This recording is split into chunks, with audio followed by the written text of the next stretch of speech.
दी छोड़ सतगुरु रामपाल जी परमेश्वर जी की जय हो।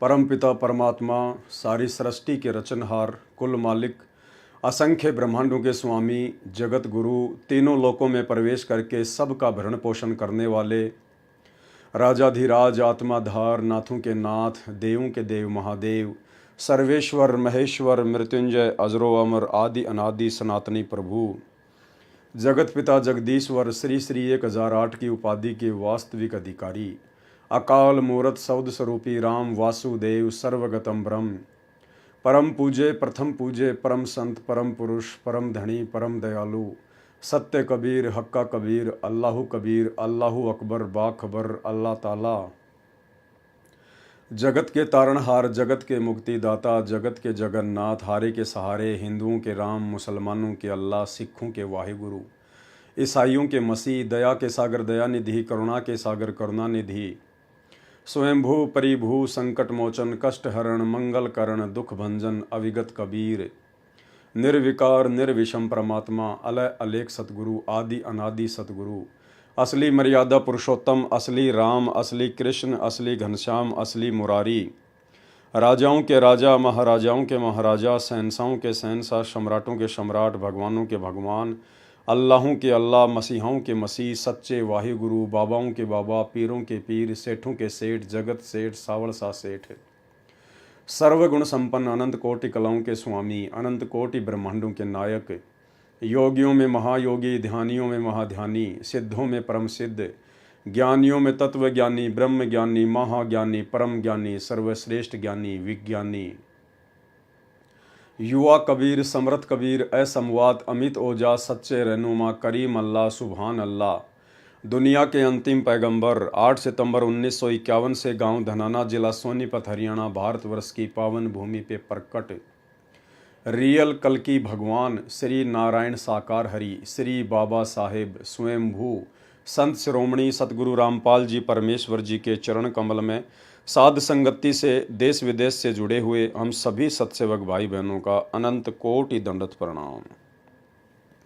सत्साई भाई और बहनों, बहुत बड़ी दया परमपिता परमेश्वर, सर्व सृष्टि के रचनहार, उत्पत्ति करता सतगुरु रामपाल जी परमेश्वर जी की, जिनके विशेष आशीर्वाद से, जिनकी वीआईपी कृपा से आप और हम सभी सत्सेवक भाई बहन जो साध संगति से जुड़े हुए हैं, अपने आत्म कल्याणार्थ इस भक्ति मार्ग में गुरुदेव भगवान के तत्व ज्ञान को आधार बनाकर उन्हीं के चरण कमलों में दृढ़ता के साथ में लगे हुए हैं। भाई और बहनों, सृष्टि रचना के माध्यम से करौथा कांड और बरवाला कांड के रहस्य उजागर हो रहे हैं। वो अनसुनी सच्चाई जो आज तक आपने नहीं सुनी, आज तक आपको किसी ने नहीं बताई, अब साध संगति के माध्यम से और प्रमाणित तथ्यों के आधार पर, पुस्तकों में लिखी बातों के आधार पर, स्वयं उन भक्तों के वीडियो के आधार पर और स्वयं सतगुरु रामपाल जी परमेश्वर जी के मुख कमल से सर्व परमाणु सहित आप जी करौथा कांड और बरवाला कांड का अनसुना रहस्य जान पा रहे हैं, समझ पा रहे हैं। भाई और बहनों, ये सभी जानकारियां बहुत ही आवश्यक है, क्योंकि इन जानकारियों के अभाव में आप और हम कभी भी काल के षड्यंत्र का शिकार हो सकते हैं। सतगुरु रामपाल जी भगवान इस काल के लोक में आप और हमारे से भक्ति करवाने के लिए हमारे अंदर जितनी भी प्रकार की शंका हैं, संशय हैं, भय हैं या गलत फहमियाँ हैं, परमेश्वर उन सब को हमसे दूर करवाना चाहते हैं। क्योंकि काल अपनी लड़ाई सूक्ष्म रूप से लड़ता है और काल की सूक्ष्म चाल को जीव नहीं समझ पाता है। इसलिए परमात्मा दया करते हैं अपने किन्हीं दास के ऊपर या दासियों के ऊपर। वो गुरुदेव भगवान की रजा, उनकी मेहर, उनकी मौज, वो किसको अपने मिशन के लिए खड़ा करते हैं, निमित्त बनाते हैं। तो वर्तमान में पूज्य गुरुदेव जी की असीम रजा, जो परमेश्वर ने सत्सेवक भाई बहनों को निमित्त बनाया हुआ है, और आपके सामने सत्य प्रमाणित बरवाला कांड और करौथा कांड की सच्चाई पहुंचाई जा रही है।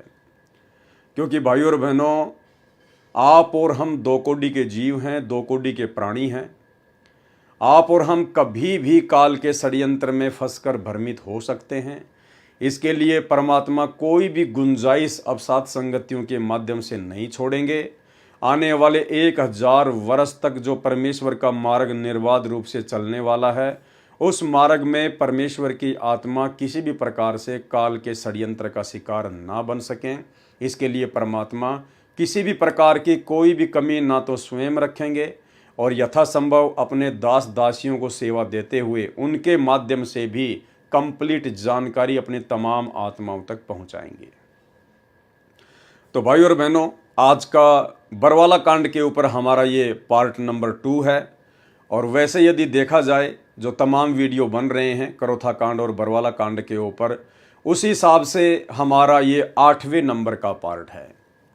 और दास आपसे रिक्वेस्ट करेगा, प्रार्थना करेगा, यदि आप जी डायरेक्ट ये 8वां पार्ट देख रहे हैं, आज पहली बार यदि आप जुड़ रहे हैं, तो यदि आपने 1 नंबर पार्ट से वीडियो देखने शुरू नहीं किए हैं तो आप जी को कुछ भी समझ में नहीं आने वाला है, क्योंकि हर एक वीडियो की कड़ी हर एक पहले वाली वीडियो से जुड़ी हुई है। जब तक आप पार्ट नंबर 1 से सारे वीडियो देखते हुए नहीं आएंगे, तब तक आपको बीच में से कोई भी वीडियो सही प्रकार से समझ में नहीं आएगा। तो आप जी 1 नंबर पार्ट से देखना शुरू करें। और ये वीडियो देखने के लिए आप फेसबुक पर पेज को सर्च करें, पवन दास इज़ लाइव, वहाँ पर आपको सभी वीडियो मिलेंगे। इसके अलावा इस वीडियो के ऊपर जो टाइटल है उसमें भी आपको लिंक दिए हुए मिल जाएंगे। आप जी लिंक ओपन करके भी सारे पार्ट देख सकते हैं। तो भाई और बहनों, कल हमारा पहला नंबर का वीडियो था बरवाला कांड के ऊपर। परमात्मा ने एक प्रकार से भूमिका बनवाई और भूमिका के माध्यम से आप जियों को इतना तो ज़रूर समझ में आ गया होगा कि बरवाला कांड 2014 जो हुआ है, उस बरवाला कांड को करवाने के पीछे ना ही तो किसी प्रकार से किसी आर्य समाजी का हाथ है, ना किसी आर्य समाजी संस्था का हाथ है और ना ही प्रशासन का कोई हाथ है। बरवाला कांड 2014 के पीछे यदि किसी का हाथ है तो सतलोक आश्रम मैनेजमेंट हरियाणा का हाथ है। सतगुरु रामपाल जी परमेश्वर जी के कलयुगी परिवार का हाथ है। सतलोक आश्रम में रहने वाले स्टेट कोऑर्डिनेटरों का हाथ है। सतलोक आश्रम में रहने वाले उन बड़े बड़े भक्तों का हाथ है जो अपने गुरुदेव भगवान को समझ नहीं पाए, पहचान नहीं पाए, कबीर परमात्मा के रूप में अपने गुरु की पहचान कर नहीं पाए और काल प्रेरित होकर मर्यादा तोड़ते रहे। और गुरु को मानुष मानने के चलते उन्होंने गुरु के साथ में रहते हुए अपनी मनमानियां शुरू कर दी। और उन्हीं मनमानियों के तहत इन लोगों ने सन 2010 में सतलोक आश्रम बरवाला में सतगुरु रामपाल जी परमेश्वर जी के छोटे कलयुगी भाई महेंद्र ने राष्ट्रीय समाज सेवा समिति नाम का एक काल प्रेरित मनवस संगठन खड़ा कर दिया। और राष्ट्रीय समाज सेवा समिति में केवल ज़्यादातर उन्हीं लोगों को जोड़ा गया जो लोग सतगुरु रामपाल जी परमेश्वर जी से ज़्यादा सतगुरु रामपाल जी के छोटे भाई महेंद्र की गुलामी करते थे, चापलूसी करते थे। और इन लोगों ने मनमुखी होकर 3 पुस्तकें लिखी न्यायालय के खिलाफ, भ्रष्ट जज कुमारग पर, न्यायालय की गिरती गरिमा और सरासर अन्याय। और इन तीनों पुस्तकों में इन्होंने जजों के खिलाफ भड़काऊ भाषा का प्रयोग किया। जालिम, निकम्मे, महाजूठे, हरामखोर, ना जाने क्या क्या शब्दों का इन्होंने प्रयोग किया। और फिर वो पुस्तकें पूरे हरियाणा में बंटवाई गई, सभी कोर्टों में बंटवाई गई, जजों की टेबल पर भी पहुंचाई गई। जबकि उन्हीं जजों के नीचे सतगुरु रामपाल जी परमेश्वर जी के मुकदमे चल रहे हैं। तो आप जी खुद विचार कर सकते हैं कि यदि उन्हीं जजों के खिलाफ आप जी इस प्रकार से भगत होकर अभद्र भाषा का प्रयोग करेंगे, लिखेंगे, तो आप जी के सतगुरुदेव जी के मुकदमों के ऊपर क्या असर पड़ेगा। लेकिन भाई इन लोगों को इन सब बातों से कोई मतलब नहीं था, क्योंकि ये तो पूरी तरह से काल भगवान के गुलाम बनकर अपनी सेवा में लगे हुए थे। इनको ना आगे का पता था ना पीछे का पता था, ये केवल पूरी तरह से काल प्रेरित थे। काल ने इनसे जो करवाना था केवल वही इनके अंदर प्रवेश करके उसने करवाया। यानी सीधा सीधा अपन कह सकते हैं कि जजों को भड़काकर काल का काम सतलोक आश्रम मैनेजमेंट हरियाणा के माध्यम से केवल एक ही था कि बरवाला कांड करवाया जाए, इस संत को बदनाम करवाया जाए, इस संत के भगतों को तोड़ा जाए। और वो काम उस काल ने बखूबी गुरुदेव के पूरे मैनेजमेंट को निमित्त बनाकर करवा दिया। उसके बाद बरवाला कांड हो जाता है। पूज्य गुरुदेव भगवान निर्दोष होते हुए भी अपने ही सतलोक आश्रम मैनेजमेंट हरियाणा की नादानी, नासमझी, अज्ञानता और अहंकार के चलते उन लोगों ने जो बरवाला कांड जैसी घटना को प्रशासन के साथ पंगा लेके जो जन्म दिया, उसी बरवाला कांड के चलते सतगुरु रामपाल जी भगवान को फिर जेल जाना पड़ा। उनके ऊपर मर्डर का मुकदमा लगा, देशद्रोह का मुकदमा लगा और फिर आगे चलकर अपने ही भक्तों की गलतियों के चलते सतगुरु रामपाल जी परमात्मा को देशद्रोह के मुकदमे में डबल आजीवन उम्र कैद की सजा मिली। खैर भाइयों और बहनों, ये बात अलग है कि ये स्वयं परमपिता परमेश्वर हैं, इनके ऊपर कोई भी उम्र कैद की सज़ा काम नहीं करती हैं, क्योंकि ये स्वयं स्वयंभू हैं, कबीर भगवान है और जिस भगवान की कोई उम्र ही नहीं है, भला उनके ऊपर उम्र कैद की सज़ा क्या काम करेगी। खैर ये सब तो आने वाले समय में पूरी दुनिया को पता चलेगा, पूरी दुनिया देखेगी। वर्तमान में तो लोग इन बातों पर यकीन नहीं करेंगे। केवल चंद ही आत्माएं हैं जो इन बातों पर आंख बंद करके विश्वास कर सकती हैं, क्योंकि उन्हें अपने गुरुदेव भगवान की पहचान हो चुकी है कि सतगुरु रामपाल जी कोई मानुष नहीं है, कोई आम संत, आम व्यक्ति, आम साधु नहीं है। ये स्वयं अल्लाह अकबर हैं, जिन्होंने पूरी कायनात को रचा है, पूरी सृष्टि को रचा है। और आज ये परमेश्वर इस प्रकार की भूमिका करते हुए अपनी आत्माओं को इस शैतान के षड्यंत्र से बाहर निकालने के लिए 8 सितंबर 1951 से धरती पर प्रकट हैं। तो भाइयों और बहनों, कहने का मतलब है, यदि हमने इस भक्ति मार्ग पर सफल होना है तो हमने अपनों से सावधान होकर चलना पड़ेगा। जी हाँ, काल ने बरवाला कांड के लिए उन्हीं लोगों को निमित्त बनाया जिन लोगों पर लाखों की संगत अंधविश्वास किया करती थी। हालांकि संगत को अंधविश्वास, ब्लाइंड फेथ करना चाहिए था अपने गुरुजी पर, अपने गुरुजी के मुख कमल से बोली गई बातों पर और अपने गुरुदेव के सत्संगों पर। लेकिन नादान संगत ने ज्ञान को आधार ना बनाकर ब्लाइंड फेथ कर लिया गुरुदेव के बेटा बेटी, भाई बंधु, रिश्तेदारों पर, उन तमाम कोऑर्डिनेटरों पर, बड़े बड़े सेवादारों पर, जो कि सारे के सारे मर्यादा तोड़ने के चलते काल की गोद में बैठे हुए थे। तो भाइयों और बहनों, अब हमने सावधान हो जाना है। परमात्मा हमें मौका दे रहे हैं ताकि आगे चलकर अपने उन्हीं भगत भाई बहनों की गलतियों से शिक्षा लेते हुए हम इस भक्ति मार्ग में कोई ऐसी गलती ना कर बैठें जिसके चलते हमारी भक्ति का तो सत्यानाश हो ही हो, साथ में हमारे गुरुदेव को भी किसी प्रकार की आपत्ति या दिक्कत। क्योंकि काल लोक में परमात्मा जिस प्रकार से एक आम संत, एक आम व्यक्ति की भूमिका कर रहे हैं, उस आधार से हम भगत आत्माओं की तरफ से हमारे गुरुदेव भगवान को किसी भी प्रकार की कोई भी समस्या का सामना ना करना पड़े। तो भाई और बहनों, आज हमारा ये दूसरा पार्ट है।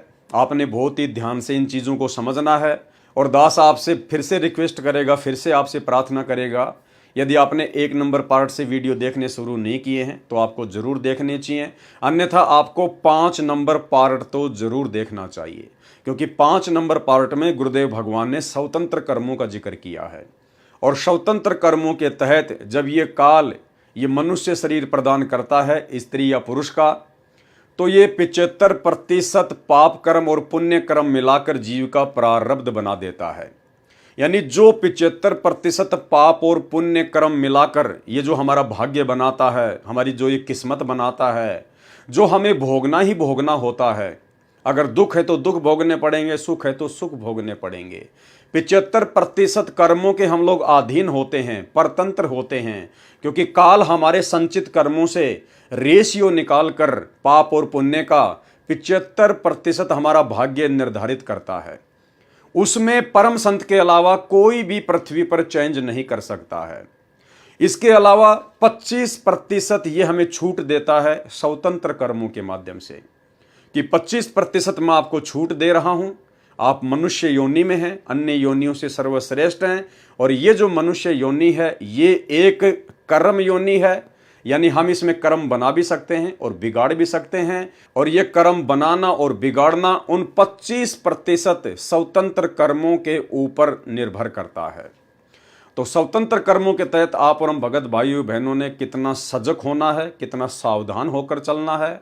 आज एक छोटा सा उदाहरण दास आपको देना चाहेगा। स्वतंत्र कर्मों के उस लेख में गुरुदेव भगवान ने एक और चीज का जिक्र किया था, यदि आपने देखा हो तो। स्वतंत्र कर्मों का एक लेख मैं आपको थोड़ा सा दिखाना चाहूंगा दोबारा से। ये कबीर सागर के सरलार्थ से गुरुदेव ने अनुवाद करते हुए उसके पेज नंबर 346 पर लिखा है, अध्याय कर्म बोध सारांश। क्रियावान कर्म। अपने जीवन काल में जो कर्म प्राणी करता है वे क्रियावान कर्म कहे जाते हैं। ये 75% तो प्रारब्ध कर्म होते हैं, यानी जो संस्कार यानी भाग्य में लिखे हैं वे किए जाते हैं। 25% कर्म करने में जीव स्वतंत्र होता है, यानी 25% कर्म करने में इस काल ने मनुष्य को स्वतंत्र रखा हुआ है। 75% कर्म करने में जीव बाध्य है, क्योंकि काल के द्वारा हमारा जो भाग्य बनाया जाता है वो 75% कर्म तो हमें भोगने के लिए बाध्य होना पड़ता है। उनमें कोई चेंजमेंट नहीं होता सच्चे सतगुरु की शरण में आए बिना, क्योंकि वे प्रारब्ध में लिखे होते हैं, परतंत्र हैं। परंतु पूर्ण संत मिलने पर परिस्थिति बदल जाती है। प्रश्न कहते हैं कि जीव कर्म करने में स्वतंत्र है। उत्तर दिया गुरुदेव ने, जीव मात्र 25% कर्म तो स्वतंत्र रूप से करता है। अपने जीवन काल में 75% कर्म तो प्रारब्ध वाले करने में परतंत्र है, विवश है। केवल 25% कर्म करने में जीव स्वतंत्र है। परंतु पूर्ण संत मिलने के पश्चात परिस्थिति बदल जाती है। अब क्या है जो मेन पॉइंट है भाइयों और बहनों, वो हमने देखना है। फिर क्या बताया गुरुदेव भगवान ने, प्रारब्ध में सुसंगत तथा कुसंगत भी लिखी होती है। स्वतंत्र कर्म तो हैं जिनके माध्यम से हम अपने कर्म बना भी सकते हैं, बिगाड़ भी सकते हैं। एक और महत्वपूर्ण बात गुरुदेव भगवान ने लिखी है कि जीव के भाग्य में यानी उसकी किस्मत में, उसके प्रारब्ध में सुसंगत यानी अच्छी संगत तथा कुसंगत यानी बुरी संगत भी लिखी हुई होती है। अब ये कुसंगत क्या है, सुसंगत क्या है, और वर्तमान में भक्ति मार्ग में इसका कितना बड़ा योगदान है, और कहां कहां जीव इसका फायदा उठा रहे हैं और कहां कहां जीव हानि उठा रहा है। आज एक पीला पर्चा सतलोक आश्रम मैनेजमेंट हरियाणा की तरफ से निकाला गया है। पीला पर्चा दास आपको दिखाना चाहेगा। ये पीला पर्चा है, सत साहेब जय बंदी छोड़ की सतगुरुदेव की जय।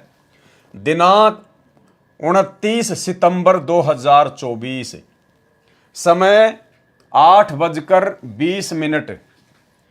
सभी भगत आत्माओं को सूचित किया जाता है कि सतगुरुदेव जी का आदेश आया है कि भगत लक्ष्मी नारायण दास कथावाचक, ये जो लक्ष्मी नारायण दास जी हैं, ये पहले मथुरा या फिर वृंदावन में ये बहुत बड़े कथावाचक थे, और बाद में इनको ज्ञान गंगा पुस्तक प्राप्त हुई। इन्होंने गहराई से परमात्मा की पुस्तक को पढ़ा, और ये इतनी अच्छी आत्मा थी कि इन्होंने अपना कथा वाचन का कार्य ही समाप्त कर दिया कि भाई मैं तो परमात्मा का दोषी बन रहा हूं, परमात्मा की आत्माओं को गुमराह करके। मुझे तत्व ज्ञान नहीं है, मैं ये कथा करने का अधिकारी नहीं हूं। तो इन्होंने कथावाचक का कार्य छोड़ दिया, जबकि भाई और बहनों ये कोई आम कार्य नहीं है। आम प्राणी, आम जीव ये डेयर नहीं कर सकता, ये साहस नहीं कर सकता, लेकिन इस पुण्यात्मा ने ये काम किया। भगत लक्ष्मी नारायण दास कथावाचक, सनोप श्री राधे श्याम जी, पता जयपुर रोड, सैनी धर्मकाटा, थाना गाजी, जिला अलवर, राजस्थान की सभी आश्रमों से, सभी नामदान केंद्रों से तथा सत्संगों में नो एंट्री की जाती है। कारण क्या बताया सतलोक आश्रम मैनेजमेंट हरियाणा ने, मर्यादा का पालन न करने के कारण इनकी नो एंट्री की गई है। यह फ्रॉड करता है, पैसे ठगता है, ये बहुत बड़ा ठग है। इसको रुपए नहीं देना है, इसके झांसे में नहीं आना है। ये हैं भगत लक्ष्मी नारायण दास जी। ये पीला पर्चा आपने देख लिया। एक छोटा सा इंटरव्यू भी मैं आपको भगत लक्ष्मी नारायण दास जी का दिखाता हूं, जो कि इन्होंने सतलोक आश्रम धनाना में अपना इंटरव्यू दिया था। सुनिए। नमस्कार जी। नमस्कार जी। आपका शुभ नाम क्या है जी? मेरा शुभ नाम है, वैसे पहले तो लोग, अब तो लक्ष्मी नारायण दास पड़ गया है, और पड़ गया क्या, दास ही हो गया ये मान लीजिए आप। लेकिन पहले जो लोग जानते थे वो परम श्रद्धेय श्री लक्ष्मी नारायण जी महाराज जी के नाम से जानते थे, क्योंकि मैं कथावाचक हूँ। वृंदावन में आश्रम रहा है मेरा, और उसके बाद में यानी कि कथा करता था मैं, काफ़ी साल हो गए करते करते, करीबन 16-17 साल की उम्र में कथा करने लगा हूँ। ये सर आप जो ज्ञान गंगा पुस्तक लिए हुए हैं तो आज आप क्या संत रामपाल जी महाराज जी के भगत हैं? जी, मैं करीबन यानी कि 29 यानी कि फरवरी को जुड़ा हूँ। अच्छा, तो सर आप कथावाचक थे, तो आज आपको ऐसा कि इस ज्ञान गंगा पुस्तक में क्या मिला जो परमात्मा संत रामपाल जी भगवान के आज आप शिष्य बन गए? इस ज्ञान गंगा जो गीता ये संत रामपाल जी ने जो निकाली है, सबसे बड़ी बात तो कि जीव हमारी जाति है, मानव धर्म हमारा, हिंदू मुस्लिम सिख ईसाई धर्म नहीं कोई न्यारा। कारण सबसे पहली बात तो ये है कि सबको एक समान है यहाँ इनकी नज़रों में, और कोई जाति का भेदभाव नहीं है। और यहाँ कलेक्टर या गरीब हो अमीर हो, सबको एक नज़र से देखा जाता है और एक नज़र से और एक जैसा ही स्वागत होता है। ये नहीं कि उसके लिए अलग से कमरा रूम फिट कर दिया इसी का, ऐसा कुछ नहीं है। यहाँ ये भी देखा है इनके बारे में।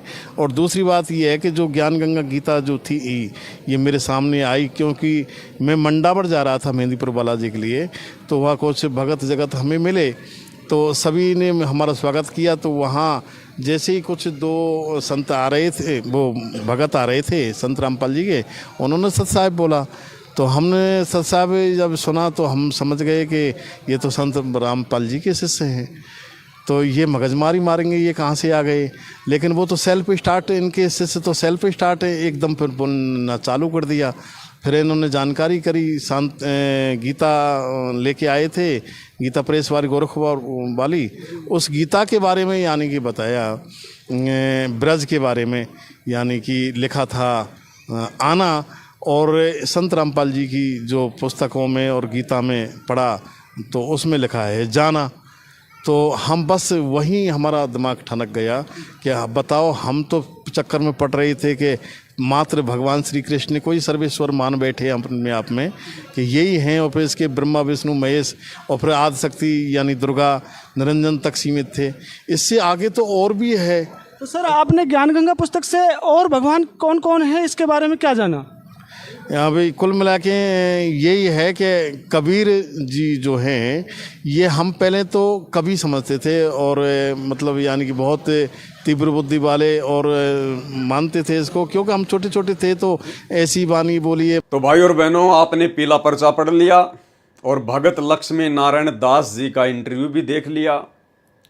अब भाई और बहनों, ये सब कुछ क्यों हुआ?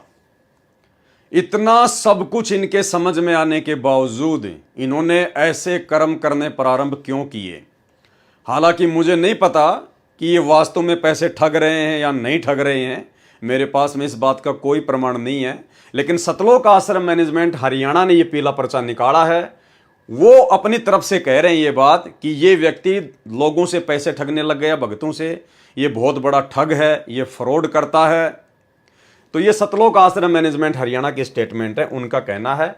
और बाकायदा लक्ष्मी नारायण दास जी की इन्होंने फोटो भी लगाई है और पूरा इनका जिक्र किया है, पूरा इनका एड्रेस लिखा हुआ है।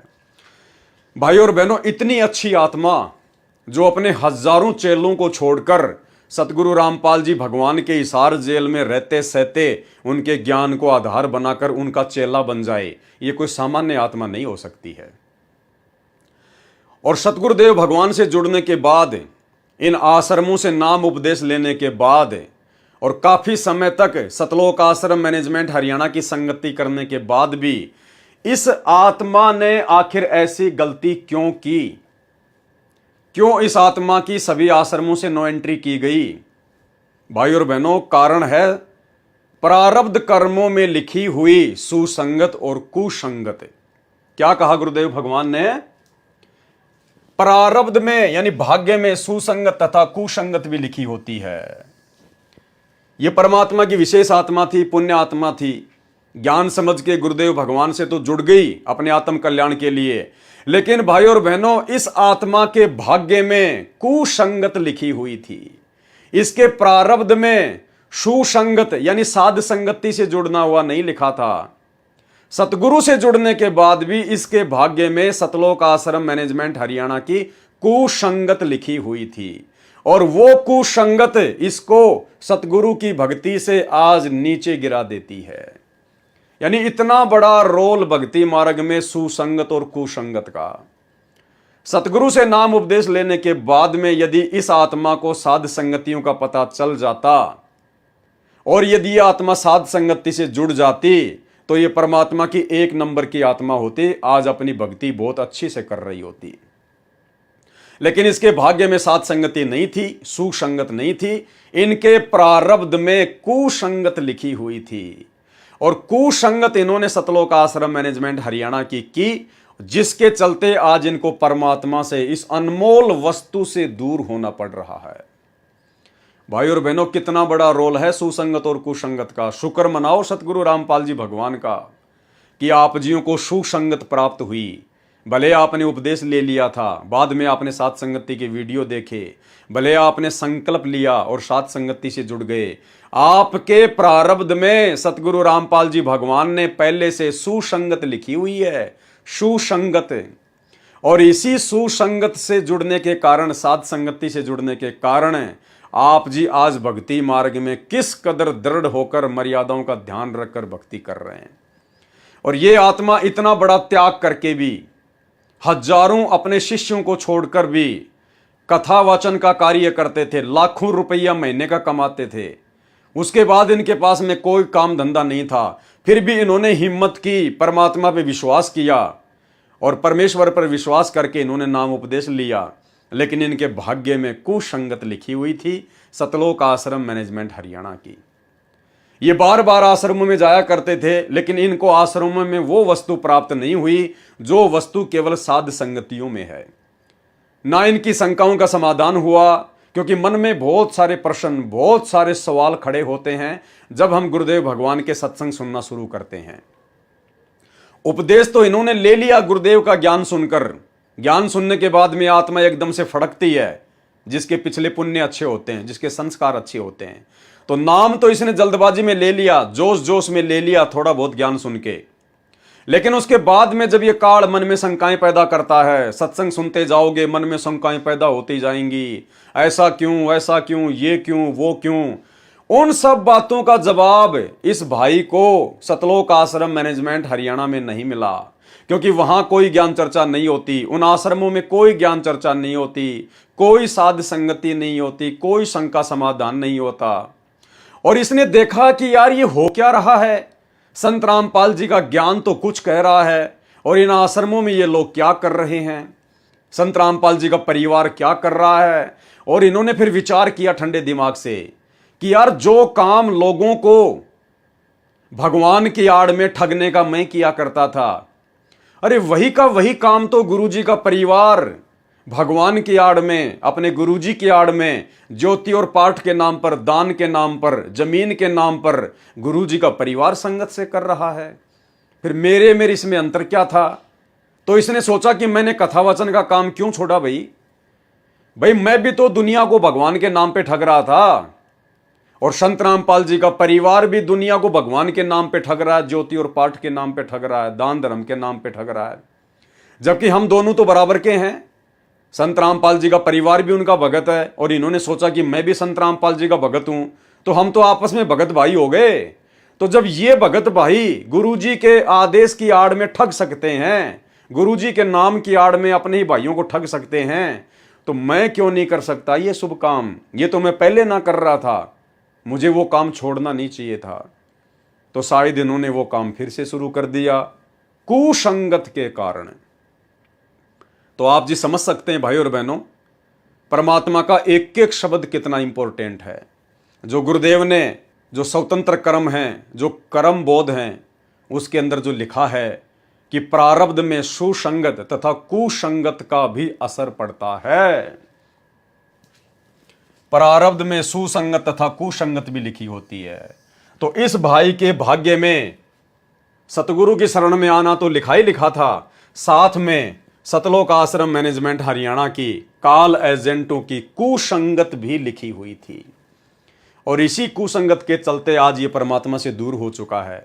और आने वाले समय में भाई और बहनों इसी प्रकार से जिन जिन की बैटरी डिस्चार्ज होती चली जाएगी, क्योंकि वर्तमान में तो किसी की भक्ति बन नहीं रही है।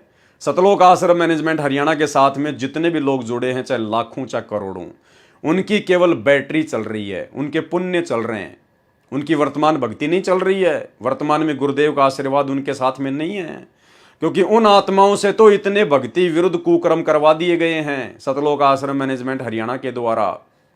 राजनीति करना, राजनेताओं की चापलूसी करवाना, उनकी रैलियों में जाना, धक्के खाना, धनाना गांव में स्टेडियम बनाना, आश्रम में हॉस्पिटल का काम शुरू कर देना, भक्तों के ज्योति पाठ और दान के पैसे का दुरुपयोग करना, गुंडों की सीबीआई जांच में भक्तों को बैठाना, मर्यादा तोड़वाना, गुंडों की सीबीआई जांच के लिए भक्तों के दान का चंदे के रूप में 5-5 लाख रुपए देना, हरियाणा के जाट आरक्षण में जगत वालों के साथ भक्तों को बैठा देना, जाट आरक्षण में करोड़ों रुपया चंदे के रूप में भक्तों के ज्योति और पाठ का देना, सबकी मर्यादा तोड़वा दी गई है। तो थोड़े बहुत दिनों में आप जियों के सामने आ जाएगा, ये जितने भी जो लोग जुड़े हुए आज इन आश्रमों में जा रहे हैं, ये सब अपने अपने घर पे बैठ जाएंगे। अगर कोई अच्छी आत्मा होगी तो सात संगति की वीडियो देखकर गुरुदेव भगवान से अपनी तमाम गलतियों की अपने घर पर समायाचना मांग के भक्ति फिर से शुरू कर देगी, परमात्मा उसकी ज्योत वापस जला देगा। अन्यथा ये सब अपने घर पर बैठेंगे, कोई भक्ति से दूर हो जाएगा, कोई दूसरे पंथ में चला जाएगा, तो कोई अपनी उसी परंपरागत पूजा पाठ में लग जाएगा। तो इस भाई के भाग्य में ये कुसंगत लिखी हुई थी, और कुसंगत का कितना बड़ा कुप्रभाव इनके ऊपर पड़ा, आज ये परमात्मा से दूर हो चुके हैं। तो इसी प्रकार भाई और बहनों, ये जो बरवाला कांड का जो जनक है सतलोक आश्रम मैनेजमेंट हरियाणा, ये कुसंगत है, कुसंगत है। और इसी कुसंगत ने बरवाला कांड से पहले जो पुस्तक लिखवाई थी भ्रष्ट जज कुमारग पर, जिसके ऊपर आप जी पहला वीडियो देख चुके हो, आज हमारा ये दूसरा वीडियो है।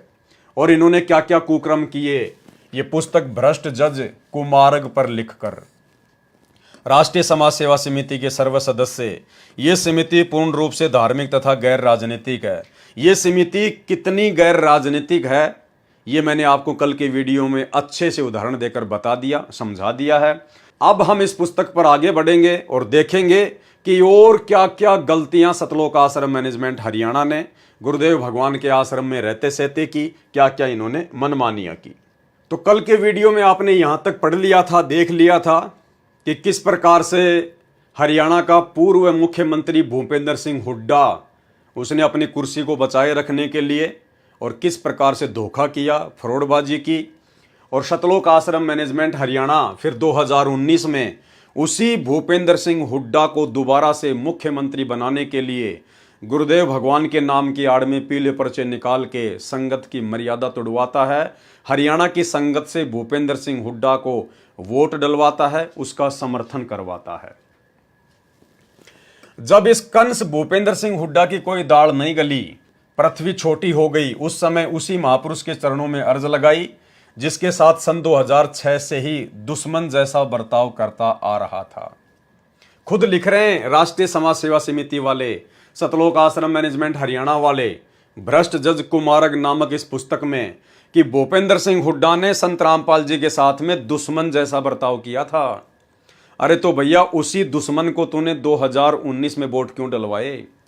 उसी दुश्मन के आप सतलोक आश्रम मैनेजमेंट हरियाणा वालों ने गुरुदेव के जेल जाने के बाद में उसका सपोर्ट करवा के, उसको वोट डलवा के आप लोगों ने उसके तलवे क्यों चाटे? आप अपने गुरुजी के पक्ष में हो या फिर विपक्ष में हो? असल में गुरुद्रोही कौन हुआ? जो अपने गुरुजी के दुश्मन का सपोर्ट कर रहा 2019 में, तो असल गुरुद्रोही कौन हुआ? सतलोक आश्रम मैनेजमेंट हरियाणा।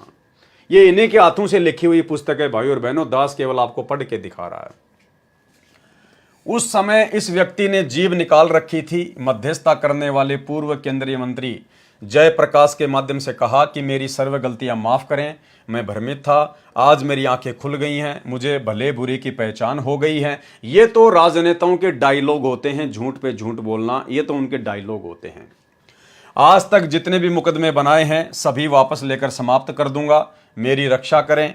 पहले तो आश्रम के मोजिज भक्तों ने उस मध्यस्थता करने वाले को मना कर दिया कि इस व्यक्ति का नाम भी नहीं लेना हमारे सामने। ये देखो भाई और बहनों, ये मनमानियां हैं। देखो, जिस प्रकार से कोई आदमी एक नौकर अपॉइंटमेंट करता है कि भाई तू मेरे घर पर चपड़ासी की नौकरी करेगा, पियोन की नौकरी करेगा, गार्ड बन के काम करेगा, और वो व्यक्ति अंदर अपना काम कर रहा होता है, मालिक। अब पियोन का काम क्या है, गार्ड का काम क्या है? गेट पर कोई भी आता है, कोई भी समाचार लाता है, कोई भी संदेशा लाता है, तो गार्ड का काम केवल उसको वहीं से वापस कर देने का नहीं है। गार्ड केवल नौकर है, नौकर दास है, गुलाम है। उसका काम है जो भी संदेशा आया है किसी का भी, वो अपने मालिक तक पहुंचाए और मालिक का जो जवाब हो वो वापस उसको पहुंचाए। दास का केवल इतना ही काम होता है, नौकर का। जबकि भूपेंद्र सिंह हुड्डा ने अपने मीडिएटर के माध्यम से जब गुरुजी से माफी मांगनी चाहिए, गुरुजी से मिलना चाहा, तो सतलोक आश्रम मैनेजमेंट हरियाणा के मोजिज भक्तों ने, यानी मुख्य भक्तों ने अपने आप ही सलाह मशवरा करके और मना कर दिया कि हम उस व्यक्ति से नहीं मिलना चाहते। ये है मनमाना आचरण, अपने आप को बहुत बड़ा समझना, अहंकार में चूर हो जाना। जबकि भक्तों का काम था अपने गुरुजी तक वो प्रार्थना पहुंचाना कि गुरुजी ऐसी ऐसी बात है, भूपेंद्र सिंह हुड्डा का संदेशा आया है किसी व्यक्ति के माध्यम से, आप जी का क्या आदेश है। अब जैसा आदेश गुरुजी दें वैसा ही आप उनको बता दो। लेकिन ये लोग तो राष्ट्रीय समाज सेवा समिति बना के, और राष्ट्रीय समाज सेवा समिति का मैंने आपको जो पॉइंट नंबर 12 दिखाया, जो इनका नियम था कि हम राष्ट्रीय समाज सेवा समिति वाले अर्थात सतलोक आश्रम मैनेजमेंट हरियाणा वाले संत रामपाल जी से किसी भी कार्य में कोई दिशा निर्देश नहीं लेंगे। इन्होंने पहले ही साबित कर दिया अपने संविधान में पॉइंट नंबर 12 में कि हम संत रामपाल जी से कोई सलाह मशवरा नहीं करेंगे, हम मनमानियां करेंगे। और उसी मनमानी के तहत इन्होंने संत रामपाल जी तक संदेशा नहीं पहुंचाया। पहले तो आश्रम के मोजिज भक्तों ने उस मध्यस्थता करने वाले को मना कर दिया कि इस व्यक्ति का नाम भी नहीं लेना हमारे सामने। इस दुष्ट व्यक्ति ने बिना मतलब एक देवता स्वरूप जनता के हितैषी संत को सताया है। इससे पूछो कि हमने तथा हमारे गुरुदेव जी ने इसका क्या बिगाड़ा है। बहुत विनय करने पर तथा विशेष भक्तों के माध्यम से प्रार्थना आने पर, उसके बाद जब बहुत ज्यादा विनय की गई, प्रार्थना की गई, तो जालिम भूपेंद्र सिंह हुड्डा की याचना गुरुदेव जी को बताई गई। उसके बाद में फिर कहीं जाकर गुरुदेव तक इन्होंने वो प्रार्थना पहुंचाई, किसकी? जालिम भूपेंद्र सिंह हुड्डा की। और उसी जालिम को इन्होंने 2019 में वोट डालकर अपना बालम बना लिया। फिर गुरुदेव भगवान ने क्या जवाब दिया? ये गुरुदेव भगवान का जवाब ध्यान रखना भाई और बहनों, आगे काम आएगा। गुरुदेव भगवान ने, अंतर्यामी गुरुदेव भगवान ने क्या जवाब दिया? गुरुदेव जी ने कहा कि यह व्यक्ति कोई मुकदमे वापस नहीं लेगा। क्या कहा सतगुरु रामपाल जी भगवान ने? कि भाई ये व्यक्ति भूपेंद्र सिंह हुड्डा कोई मुकदमे वापस नहीं लेगा, ये झूठ बोल रहा है, ये डेढ़ शाना बन रहा है अपनी सरकार बचाए रखने के लिए, ये कोई मुकदमे वापस नहीं लेगा। ये व्यक्ति कोई मुकदमे वापस नहीं लेगा क्योंकि इसके भाग्य में भलाई नहीं है। ध्यान रखना भाई और बहनों, ये लाइन आगे काम आएगी। ये व्यक्ति कोई मुकदमे वापस नहीं लेगा क्योंकि इसके भाग्य में भलाई नहीं है। परमात्मा ने इसका भाग्य बता दिया, इसका प्रारब्ध बता दिया, इसकी किस्मत बता दी कि भूपेंद्र सिंह हुड्डा के भाग्य में भलाई नहीं है। जैसा कि टीवी चैनलों पर चल रही खबरों से पता चलता है कि वे दुष्ट लोग डटकर सड़क पर बैठ गए हैं, आश्रम खाली कराने की जिद कर रहे हैं। यानी करोथा कांड के समय की बातें हो रही हैं। आश्रम पर मिलिट्री आ चुकी है। ये आर्य समाजी आचार्य जनता का नाश करना चाहते हैं तथा अन्य पार्टी वाले अपने राजनीतिक दुश्मन श्री भूपेंद्र सिंह हुड्डा को पद से हटाना चाहते हैं। इसलिए ये मासूम लोगों को मरवाना चाहते हैं जो इनके गंदे मंसूबों से परिचित नहीं है। आश्रम सर्वोच्च न्यायालय के आदेश से मिला है, किसी भी कीमत पर खाली नहीं कराया जा सकता। वहां पर लाशें बिछ जाएंगी। मेरी आत्मा नहीं मानती कि वहां नरसंहार हो। ऐसे आश्रम का आप क्या करोगे? इसलिए जनहित में आश्रम खाली कर देना उचित है। सरकार से वायदा कराएं कि आश्रम की सुरक्षा मिलिट्री को सुपुर्द करें। तत्कालीन मुख्यमंत्री भूपेंद्र सिंह हुड्डा ने यह शर्त मंजूर कर ली। गुरुदेव भगवान की यह शर्त उसने मंजूर कर ली अपनी सरकार बचाए रखने के लिए। आश्रम खाली कर दिया गया। तब उस कंस भूपेंद्र की सरकार बची। 2013 की बात है ये। 12 मई 2013 से 26 अक्टूबर 2014 तक 1.5 वर्ष का इस कृतगनी को राज्य हमारे सतगुरुदेव जी का बख्शा हुआ था। उसके पश्चात आगे क्या लिख रहे हैं सतलोक आश्रम मैनेजमेंट हरियाणा वाले भूपेंद्र सिंह हुड्डा के विषय में? उसके पश्चात यह कृतगनी व्यक्ति भूपेंद्र सिंह हुड्डा आश्रम में संत जी का धन्यवाद करने भी नहीं आया। यानी 2013 में गुरुदेव ने भूपेंद्र सिंह हुड्डा की याचना पर, उसकी प्रार्थना पर कि साहब मेरी सरकार गिर जाएगी, आश्रम तो मैं खाली करा नहीं सकता आप लोगों से, क्योंकि आपको जो है सुप्रीम कोर्ट से मिला है। अब अगर मेरी सरकार आप जी बचा सकते हो तो बचा दीजिए। उधर से आर्य समाजी मुझे परेशान कर रहे हैं, दुखी कर रहे हैं। आप जी करोथा आश्रम को खाली कर दीजिए ताकि आर्य समाजी भी खुश हो जाएं और मेरी सरकार बची की बची रह जाए। तो गुरुदेव भगवान ने कहा कि ठीक है, जा, तेरे को माफ़ किया। गुरुदेव ने आश्रम खाली करवा दिया, इसकी सरकार बच गई। उसके बाद सतलोक आश्रम मैनेजमेंट हरियाणा कह रहा कि ये कृतघ्नी व्यक्ति उसके बदले सतगुरु रामपाल जी भगवान का धन्यवाद करने के लिए आश्रम में भी नहीं आया। उसके पश्चात यह कृतघ्नी व्यक्ति भूपेंद्र सिंह हुड्डा आश्रम में संत जी का धन्यवाद भी करने नहीं आया। कब की बात है? 2013 की। अरे तो भैया, ऐसे कृतघ्नी आदमी को जब आप जानते थे, पहचानते थे, आपको पता था, 2013 की ये बात है, फिर 2019 में तुमने उसी कृतघ्नी व्यक्ति भूपेंद्र सिंह हुड्डा को संगत से वोट क्यों डलवाए? पीले पर्चे निकाल निकाल के, गुरुजी का ही आदेश बता बता के तुमने संगत से इस भूपेंद्र सिंह हुड्डा का समर्थन क्यों करवाया? ऐसे कंस और कृतघ्नी व्यक्ति का तुम्हारे शब्दों में। तो बताओ फिर गुरुजी का सबसे बड़ा दुश्मन कौन हुआ? सतलोक आश्रम मैनेजमेंट हरियाणा। गुरुजी का परिवार जो गुरुजी के सबसे बड़े दुश्मन को 2019 में सपोर्ट कर रहा है। जबकि 13 मई 2014 को मध्यस्थता कराने वाला सीधा भूपेंद्र सिंह हुड्डा से बातें कर रहा था। 3 दिन तक ये सो नहीं पाया था। भगत सुन रहे थे कि वह कह रहा था कि एक बार मेरे गले से फांसी निकलने दो, इस समस्या का हल हो जाने दो, मैं आश्रम में आऊंगा, कहो तो आज रात को ही आ जाऊं। गरज निकली बच्चा सुखी, काम बना तो किसी की जरूरत कृतघ्नी व्यक्ति को नहीं होती। 18 मई 2013 को मध्यस्थता कराने वाले पूर्व केंद्रीय मंत्री श्री जयप्रकाश जी ने कहा कि मैं तो वायदा करता हूं, उसे पूरा करता हूं। मेरे सामने जो वादा मुख्यमंत्री जी ने किया है, मैं आपकी मीटिंग मुख्यमंत्री तत्कालीन से कराऊंगा। यानी भाई और बहनों, जिस व्यक्ति के माध्यम से मध्यस्थता हुई थी पूर्व केंद्रीय मंत्री जयप्रकाश के माध्यम से, तो भूपेंद्र सिंह हुड्डा तो गुरुजी का धन्यवाद करने के लिए आश्रम में आए नहीं, उसकी तो सरकार बच गई, वो तो अपनी फिर मौज में मस्ती में। लेकिन जिस व्यक्ति ने मीडिएटर की भूमिका निभाई थी पूर्व केंद्रीय मंत्री जयप्रकाश ने, उस व्यक्ति ने सतलोक आश्रम में फोन किया महेंद्र के पास में, और उसने कहा कि मैं अपना वादा निभाऊंगा, मैं आप सतलोक आश्रम वालों की मीटिंग दिल्ली में भूपेंद्र सिंह हुड्डा के आवास पर करवाऊंगा। और ये सतलोक आश्रम मैनेजमेंट हरियाणा वाले मुख्य भगत, उसी कंस जालिम, इन्हीं के शब्दों में, उसी कंस कृतघ्नी जालिम व्यक्ति भूपेंद्र सिंह हुड्डा के घर पर दिल्ली में उसके साथ मीटिंग करने के लिए सतलोक आश्रम से चले जाते हैं। देखो भाई और बहनों, कितना बेबुद्धि का काम है। अरे आना चाहिए था उस आदमी ने आश्रम में, क्योंकि गुरुजी ने उसकी सरकार बचाई। धन्यवाद करने के लिए आना तो चाहिए था भूपेंद्र सिंह हुड्डा को सतलोक आश्रम बरवाला में। भाई फिर ये लोग क्यों जा रहे हैं दिल्ली में? ये सतलोक आश्रम मैनेजमेंट हरियाणा वाले दिल्ली में क्यों जा रहे हैं उसे मीटिंग करने? तुम्हारा क्या सवाल था? लेकिन भाई और बहनों, ये भी पूरी तरह से राजनीतिक व्यक्ति, वो भी राजनीतिक, सतलोक आश्रम मैनेजमेंट हरियाणा भी राजनीतिक, ये राष्ट्रीय समाज सेवा समिति वाले भी राजनीतिक, टोटल अपनी मनमानियां करते थे। इनको क्या आवश्यकता थी दिल्ली जाने की, उस व्यक्ति से मीटिंग करने की? तुम्हारा क्या शवारत था? और कौन कौन व्यक्ति गए भाई और बहनों, देखना।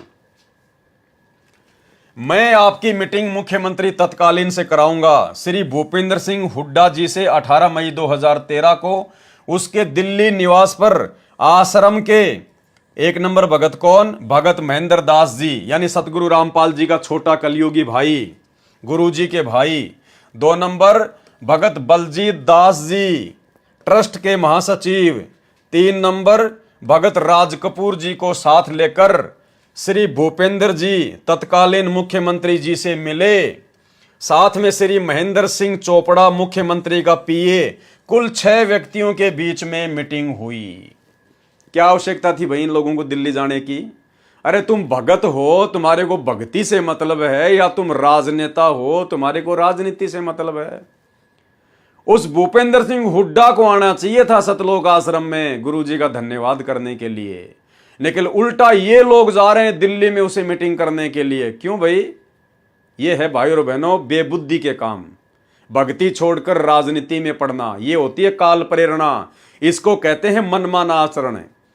क्योंकि इन्हीं राष्ट्रीय समाज सेवा समिति वालों ने जब राष्ट्रीय समाज सेवा समिति बनाई तो दास ने आपको दिखाई दिया उसका पॉइंट नंबर 12, जिसमें इन्होंने साफ साफ लिखा है कि हम राष्ट्रीय समाज सेवा समिति वाले संत रामपाल जी से किसी भी कार्य में कोई दिशा निर्देश नहीं लेंगे।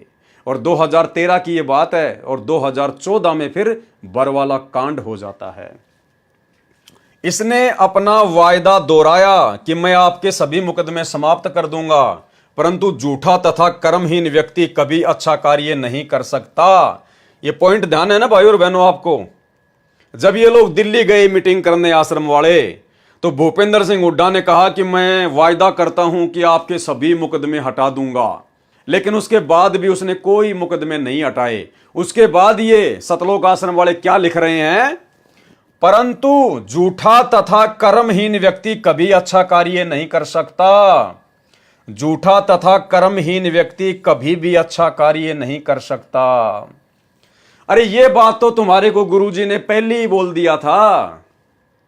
अरे ये बात तो 2013 में तुम्हारे को गुरुजी ने बोल दिया था, जब तुम गुरुजी के सामने उसकी प्रार्थना लेके गए थे, मोजिज मोजिज भगत। तो गुरुजी ने क्या कहा था तुम्हारे को कि इस व्यक्ति के भाग्य में अच्छा करना नहीं लिखा है। थोड़ा सा बैक आ जाओ भाई और बहनों।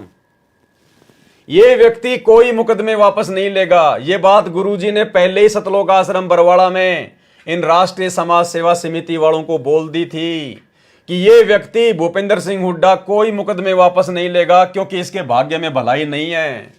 लेकिन गुरुजी की बात तो ये लोग मानते ही नहीं थे। गुरुजी की बातों को तो ये महत्व देते ही नहीं थे, और ना वर्तमान में देते, क्योंकि ये संत रामपाल जी को मानुष मानते हैं। ये संत रामपाल जी को परमात्मा नहीं मानते। ये उनकी बातों को सीरियस नहीं लेते राष्ट्रीय समाज सेवा समिति वाले। तो गुरुदेव ने तो पहले कह दिया था कि ये व्यक्ति कोई मुकदमे वापस नहीं लेगा, क्योंकि इसके भाग्य में भलाई नहीं है। और फिर वही इन लोगों के साथ में हुआ, जब ये दिल्ली में गए, मीटिंग करके आए, और भूपेंद्र सिंह हुड्डा ने वायदा किया कि मैं सारे मुकदमे समाप्त कर दूंगा। लेकिन जब सारे मुकदमे समाप्त नहीं हुए, इसकी सरकार भी चली गई, 2014 में बीजेपी की सरकार आ गई। उसके बाद ये सतलोक आश्रम वाले क्या लिख रहे हैं? इसने अपना वायदा दोहराया कि आपके सर्व मुकदमे समाप्त कर दूंगा, परंतु झूठा तथा कर्महीन व्यक्ति कभी अच्छा कार्य नहीं कर सकता। क्यों भैया? गुरुजी की बातों पे यकीन कर लेते और दिल्ली मीटिंग करने ना जाते तो तुम्हारा समय बचता, तुम्हारा पैसा बचता, तुम्हारी मर्यादा बचती। लेकिन तुम लोग गुरुजी को तो परमात्मा मानते ही नहीं। गुरुजी को तो गुरु ही नहीं मानते तुम, परमात्मा तो बहुत दूर की बात है। ये है भाई और बहनों मनमानिया। एक समय सतलोक आश्रम बरवाड़ा में करोथा कांड के मुकदमों के सिलसिले में दिल्ली से एक भगत है जो वकील भी है, सुरेश। वो उन्हीं मुकदमों के सिलसिले में जम्मू कश्मीर गया हुआ था। गर्मी का महीना था, दुखी होके आश्रम में आया, क्योंकि ये सतलोक आश्रम मैनेजमेंट वाले उसका कोई विशेष सपोर्ट नहीं कर रहे थे। तो जब वो सतलोक आश्रम बरवाड़ा में आया तो सतगुरु रामपाल जी भगवान हॉल में बैठे हुए थे चेयर पर। कुछ एक भगत उनके पास में थे, और वहीं पर ये महेंद्र रामनिवास छावड़ा और ये मुख्य जो भगत थे, रामकुमार ढाका, बलजीत वगैरह, ये सारे वहीं बैठे हुए थे। एक भगत उनके चरणों की सेवा कर रहा था कोई। इतने में सुरेश जी आ जाते हैं, गुरुदेव को दंडवत प्रणाम करते हैं और दुखी मन से वहीं उनके चरणों में बैठ जाते हैं। और उसने कहा कि गुरुजी, ये जितने भी भगत खड़े हैं ना, ये महेंद्र की तरफ इशारा करके, बलजीत की तरफ, ढाका की तरफ, रामनिवास छावड़ा की तरफ है। उसने कहा कि गुरुजी, ये आपको परमात्मा नहीं मानते। वो बेचारा दुखी हो रहा था, उसका कोई सपोर्ट वो कर नहीं रहे थे। तो उसने दुख ही दुख में कहा कि गुरुजी, ये आपको परमात्मा नहीं मानते। तो गुरुजी खड़े हुए, घुटनों पर हाथ रखकर दुखी मन से, और चलते चलते बोले कि बेटा सुरेश, तू तो परमात्मा मानने की कह रहा है, ये तो मेरे को गुरु भी नहीं मानते, मेरे को गुरु भी नहीं मानते। तो भाई और बहनों, अगर ये संत रामपाल जी को अपना गुरु भी मानते, गुरु का मतलब होता है गुरु जो शिक्षा दे दे उसकी शिक्षा के ऊपर अमल करना, तो गुरुदेव ने तो इनको पहले कह दिया था कि ये भूपेंद्र सिंह हुड्डा कोई मुकदमे वापस नहीं लेगा और भाई इसके भाग्य में अच्छाई करना नहीं लिखा है। तो वहीं समझ जाना चाहिए था। फिर दिल्ली क्यों गए उसके घर पे मीटिंग करने के लिए? इसको कहते हैं गुरु को मानुष मानकर अपनी मनमानियां करना। और इन्हीं मनमानियों का नतीजा भाई और बहनों, आगे चलकर इन्होंने जो भ्रष्ट जज कुमारक पर पुस्तक लिखी और कोर्टों में बंटवाई, जजों के खिलाफ अभद्र भाषा का प्रयोग किया, जिसके चलते जज भड़क गए और ये बर वाला कांड हुआ। परंतु झूठा तथा कर्महीन व्यक्ति कभी अच्छा कार्य नहीं कर सकता। आजकल करते करते जुलाई 2014 आ गई, कुछ नहीं किया। अरे तो अंतर्यामी ने तो पहले बता दिया था भाई। 12 जुलाई 2006 में इस दुष्ट का इरादा संत रामपाल दास जी महाराज को मरवाने तथा आश्रम तहस नहस करने का था। ध्यान से पढ़ना भाई और बहनों, कोई जल्दबाजी नहीं है। परमात्मा कहते हैं, वाणी ही से पहचानिए कुटिल नीत की घात। यानी जिस व्यक्ति के अंदर कुटिलता भरी हो, छल कपट भरा हो, तो गुरुदेव कहते हैं उसकी पहचान कैसे होगी? वाणी ही से पहचानिए, उसके मुख से निकले शब्दों से पहचान होती है। जैसे इन्होंने अपने कर कमलों से ये पुस्तक लिखी है, राष्ट्रीय समाज सेवा समिति वालों ने। ये पुस्तक अर्थात राष्ट्रीय समाज सेवा समिति के लोगों के विचार हैं, उनका आचरण है, उनका स्वभाव है।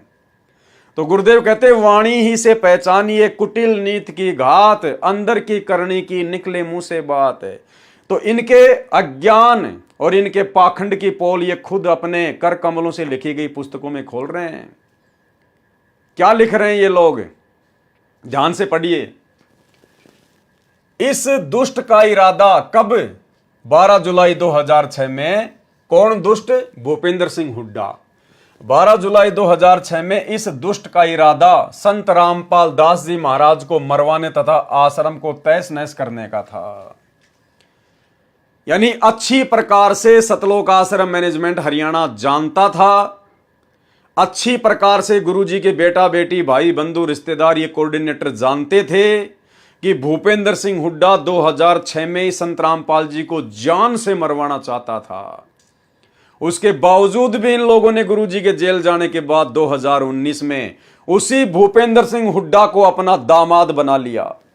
उसी भूपेंद्र सिंह हुड्डा को 2019 में सतलोक आश्रम मैनेजमेंट हरियाणा ने, सतगुरुदेव के कलयुगी परिवार ने, उसी भूपेंद्र सिंह हुड्डा को जिसने संत रामपाल जी को मरवाने की सोच रखी थी, ये खुद लिख रहे हैं अपने हाथों से, मैं नहीं बता रहा। और उसी व्यक्ति को इन्होंने मुख्यमंत्री बनाने की पूरी कोशिश की। तो खुद विचार कर लो कि गुरुजी के बेटा बेटी भाई बंधु रिश्तेदार ये गुरुजी के पक्ष में हैं या गुरुजी के विपक्ष में हैं। अरे ये लोग तो गुरुजी के दुश्मन के पक्ष में हैं, गुरुजी के दुश्मन के पक्ष में, भूपेंद्र सिंह हुड्डा के पक्ष में। 2019 में उसको हरियाणा का मुख्यमंत्री बनाने का पूरा प्रयास किया, भगतों से वोट डलवाए, पूरा सपोर्ट करवाया। तो विचार कर लो भाई और बहनों, आप जी किस कुसंगत में पड़े हो? आप सतलोक आश्रम मैनेजमेंट हरियाणा की बहुत बड़ी कुसंगत का शिकार हैं। जो भाई बहन इन सतलोक आश्रमों में जा रहे हैं ये रिजेक्टेड हैं। ये गुरुजी का परिवार, ये स्टेट कोऑर्डिनेटर, बड़े बड़े सेवादार, ये रिजेक्टेड माल है गुरुजी की तरफ से। गुरुजी ने इनको 2014 बरवाला कांड से पहले ही रिजेक्ट कर दिया था। आपको आगे दिखाएंगे वीडियो में गुरुदेव के मुख कमल से। गुरुदेव ने इन सबको रिजेक्ट किया हुआ है, बिल्कुल स्पष्ट रूप से लिखकर भी और अपने मुख कमल से बोलकर भी। आपको लिखा हुआ भी दिखाएंगे और गुरुदेव के मुख कमल से बोला हुआ भी दिखाएंगे। और कहते हैं, गुरु के दिल से उतरे वो शब्द बिहू ना होए, और उसको काल घसीट ही राख सके ना कोई। इनको तो काल घसीटेगा आने वाले समय में, सतलोक आश्रम मैनेजमेंट हरियाणा वालों को, गुरुदेव के परिवार वालों को। लेकिन विचार करने की यह बात है कि आप संगत वाले भाई बहन क्यों गुण की तरह पिस रहे हैं? अरे आप लोगों का क्या मतलब है उन आश्रमों में जाना, इन लोगों की कुसंगति का शिकार होना, इनके मनमाने आदेशों को फॉलो करना? आप क्यों अपनी भक्ति बिगाड़ रहे हैं? नाम आपको मिल गया, कहीं से भी मिला है, मिल गया, अब तो अपने घर बैठ के भक्ति करो। अरे सत्संग गुरुजी के वो तुम्हारे पास में उपलब्ध हैं। आश्रम में कौन सा गुरुजी बैठे हैं जो तुम्हें सत्संग सुना रहे हैं? अरे वही सत्संग जो गुरुजी ने कर रखे हैं, जो पूरी संगत सुन रही है, अपने घर बैठ के सुनो। तुम आश्रम में आओगे जाओगे, कोई 1000 किलोमीटर से 3 दिन चल के आता है, कोई 4 दिन चल के आता है, कोई 5 घंटे बर्बाद करके आश्रम में जाता है, और ना तुम वहां पर कोई सत्संग सुनते। और जो समय तुम आने जाने में बर्बाद कर रहे हो, उतने समय में तो घर पे बैठकर आप जी 20 सत्संग सुन लोगे। आपका पैसा बचा, आपका समय बचा, आपकी श्वासें बची। नाम आपको गुरुजी ने दे रखा है, अपना काम धंधा करो, अपना नाम जपो। 5 यज्ञ आपको गुरुजी ने दे रखी है, अपनी 5 यज्ञ करो। आपको किसी की गुलामी करने की जरूरत क्या है? किस लिए जाते हो? भंडारा खाने, लड्डू जलेबी खाने? अरे अपने घर पे बना के खा लो, अपने घर पे बना के खा लो मेरे भाई। तुम इतने पैसे की लड्डू जलेबी खाते नहीं, उतने पैसा तो तुम किराया बर्बाद कर देते हो। तो हर प्रकार से ये काल तुम लोगों को माइनस में लेके जा रहा है, माइनस में लेके। अगर समझ सको तो समझ लेना, प्रारब्ध में सुसंगत और कुसंगत दोनों लिखी होती है। और जिस प्रकार थोड़ी देर पहले आपको पीला पर्चा पढ़ाया भगत लक्ष्मी नारायण दास का, किस प्रकार से उसको कुसंगत ले डूबी, नंबर आप लोगों का भी आएगा, क्योंकि आप लोग सतलोक आश्रम मैनेजमेंट हरियाणा की कुसंगत का शिकार हो चुके हैं। अगर बचना है तो साथ संगति से जुड़ जाना। 12 जुलाई 2006 में इस दुष्ट का इरादा संत रामपाल दास जी महाराज को मरवाने तथा आश्रम तहस नहस करने का था। पहली बात तो भाइयों और बहनों, किसी भी भगत को यह अधिकार नहीं है कि वो अपने गुरुजी के नाम के साथ में दास शब्द का प्रयोग करे। अरे दास तो हम हैं गुलाम नौकर पाजी अपने गुरुजी के। एक भगत को कोई अधिकार नहीं है कि अपने गुरु के नाम के आगे दास शब्द का प्रयोग करे। मां दोषी होता है, मां दोषी। अरे ये तो अपने आप को छुपाते हुए दास का प्रयोग कर रहे हैं। आप और हमें दास की परिभाषा समझाने के लिए लिखते समय गुरुदेव अपने हाथों से दास शब्द लिखते हैं, रामपाल दास। लेकिन हम भक्तों को तो इतना ज्ञान हो जाना चाहिए ना कि इनके द्वारा दास शब्द लिखने का मकसद क्या है। और आप भगत होकर, मुख्य भगत होकर, और फिर भी आप जी अपने गुरुजी के नाम के आगे दास शब्द लिख रहे हो, आपको डूब के मर जाना चाहिए, डूब के। 12 जुलाई 2006 में इस दुष्ट का इरादा संत रामपाल दास जी महाराज को मरवाने तथा आश्रम तहस नहस करने का था। परंतु कबीर जाको राखे साइयां, मार सके ना कोई, बाढ़ न बाका कर सके चाहे जग बैरी होई। ये वाणी जो इन्होंने सतगुरु रामपाल जी परमेश्वर जी के लिए प्रयोग की है कि जाको राखे साइयां, मार सके ना कोई, अर्थात सतलोक आश्रम मैनेजमेंट हरियाणा का कहना है कि भूपेंद्र सिंह हुड्डा ने तो 2006 में संत रामपाल दास जी महाराज को मरवाने का पूरा प्रोग्राम फिट कर दिया था, लेकिन जाको राके साइयां तो मार सके ना कोई। लेकिन संत रामपाल जी के ऊपर कबीर भगवान का हाथ था, इसलिए वो उन्हें नहीं मार सके। अरे नालायको, जाको राखे साइयां, मार सके ना कोई। अरे साईं तो स्वयं सतगुरु रामपाल जी भगवान है। यहां पर आपने ये वाणी यूज नहीं करनी चाहिए थी। अरे ये वाणी तो हम भक्तों के लिए है। हम भक्तों के ऊपर जब कोई आपत्ति आती है, कोई परेशानी आती है, कोई दुख आता है, तो ये वाणी तो आप और हमारे लिए है कि जाको राखे साइयां, मार सके ना कोई। जिस आत्मा के ऊपर उस साईं सतगुरु रामपाल जी परमेश्वर जी की, इस कबीर भगवान की, इस सच्चे साई की दया दृष्टि होगी, उसका कोई बाल भी बाका नहीं कर पाएगा। अरे ये वाणी तो आप और हम जैसे 2 कोड़ी के भक्तों के लिए है, और तुमने ये वाणी प्रयोग कर दी सतगुरु रामपाल जी के लिए, यानी जाको राखे साइयां, मार सके ना कोई। अर्थात संत रामपाल जी के ऊपर तो उस साईं का, कबीर जी का हाथ है, इसलिए उनका कोई बाल विवाह नहीं कर पाया। तो तुम अपने गुरु जी को क्या समझ रहे हो? कबीर या कबीर का गुलाम या कबीर का नौकर, इसी को कहते हैं भाई और बहनों गुरु को मानुष मानना। इसलिए तो गरीबदास जी ने बार बार कहा था कि गुरु मानुष कर जानते, वो नर कहिए अंध, ओवे दुखी संसार में आ गए यम के फंदे। और परमात्मा कहते हैं भगत को कितना ज्ञान है, कितना वो अपने गुरु को पहचान पाया है। कहते हैं साधु शब्दा परखिए और दुख पड़े घरनार, सूर वीर जद जानिए जब रण बाजे तलवार। यानी साधु शब्दा परखिए, यानी भगत की पहचान उसके शब्दों से होती है। तो ये सतलोक आश्रम मैनेजमेंट हरियाणा वाले भगत, इनकी पहचान इन्हीं के हाथों से लिखी गई पुस्तकों से ये खुद ही करवा रहे हैं कि हम संत रामपाल जी को क्या समझते हैं। केवल मानुष माना इन्होंने सतगुरु रामपाल जी परमात्मा को, और गुरु को मानुष मानने वाली आत्मा ही इतनी बड़ी बड़ी गलतियां कर सकती हैं जो इन्होंने की 2014 बरवाला कांड में। मीडिया को अपने प्रभाव में लेकर संत जी तथा सतलोक आश्रम करोथा को इतना बदनाम करा दिया कि आम जनता भी संत जी से घृणा करने लगी। जिस भूपेंद्र सिंह हुड्डा ने संत रामपाल जी को इतना बदनाम करवाया, 2006 में इतना बदनाम करवाया कि आम जनता भी संत रामपाल जी के नाम से हरियाणा में नफरत करने लगी। और उसी भूपेंद्र सिंह हुड्डा को 2019 में संत रामपाल जी के परिवार ने अपना दामाद बना लिया, अपना बाप बना लिया। खुद तो सपोर्ट किया सो किया, बाकी संगत के भी कर्म फुड़वा दिए। ऐसे व्यक्ति को वोट डलवाकर, ऐसे व्यक्ति का संगत से समर्थन करवा कर, तो भाई और बहनों विचार कर लो काल का दूत कौन है संगत में।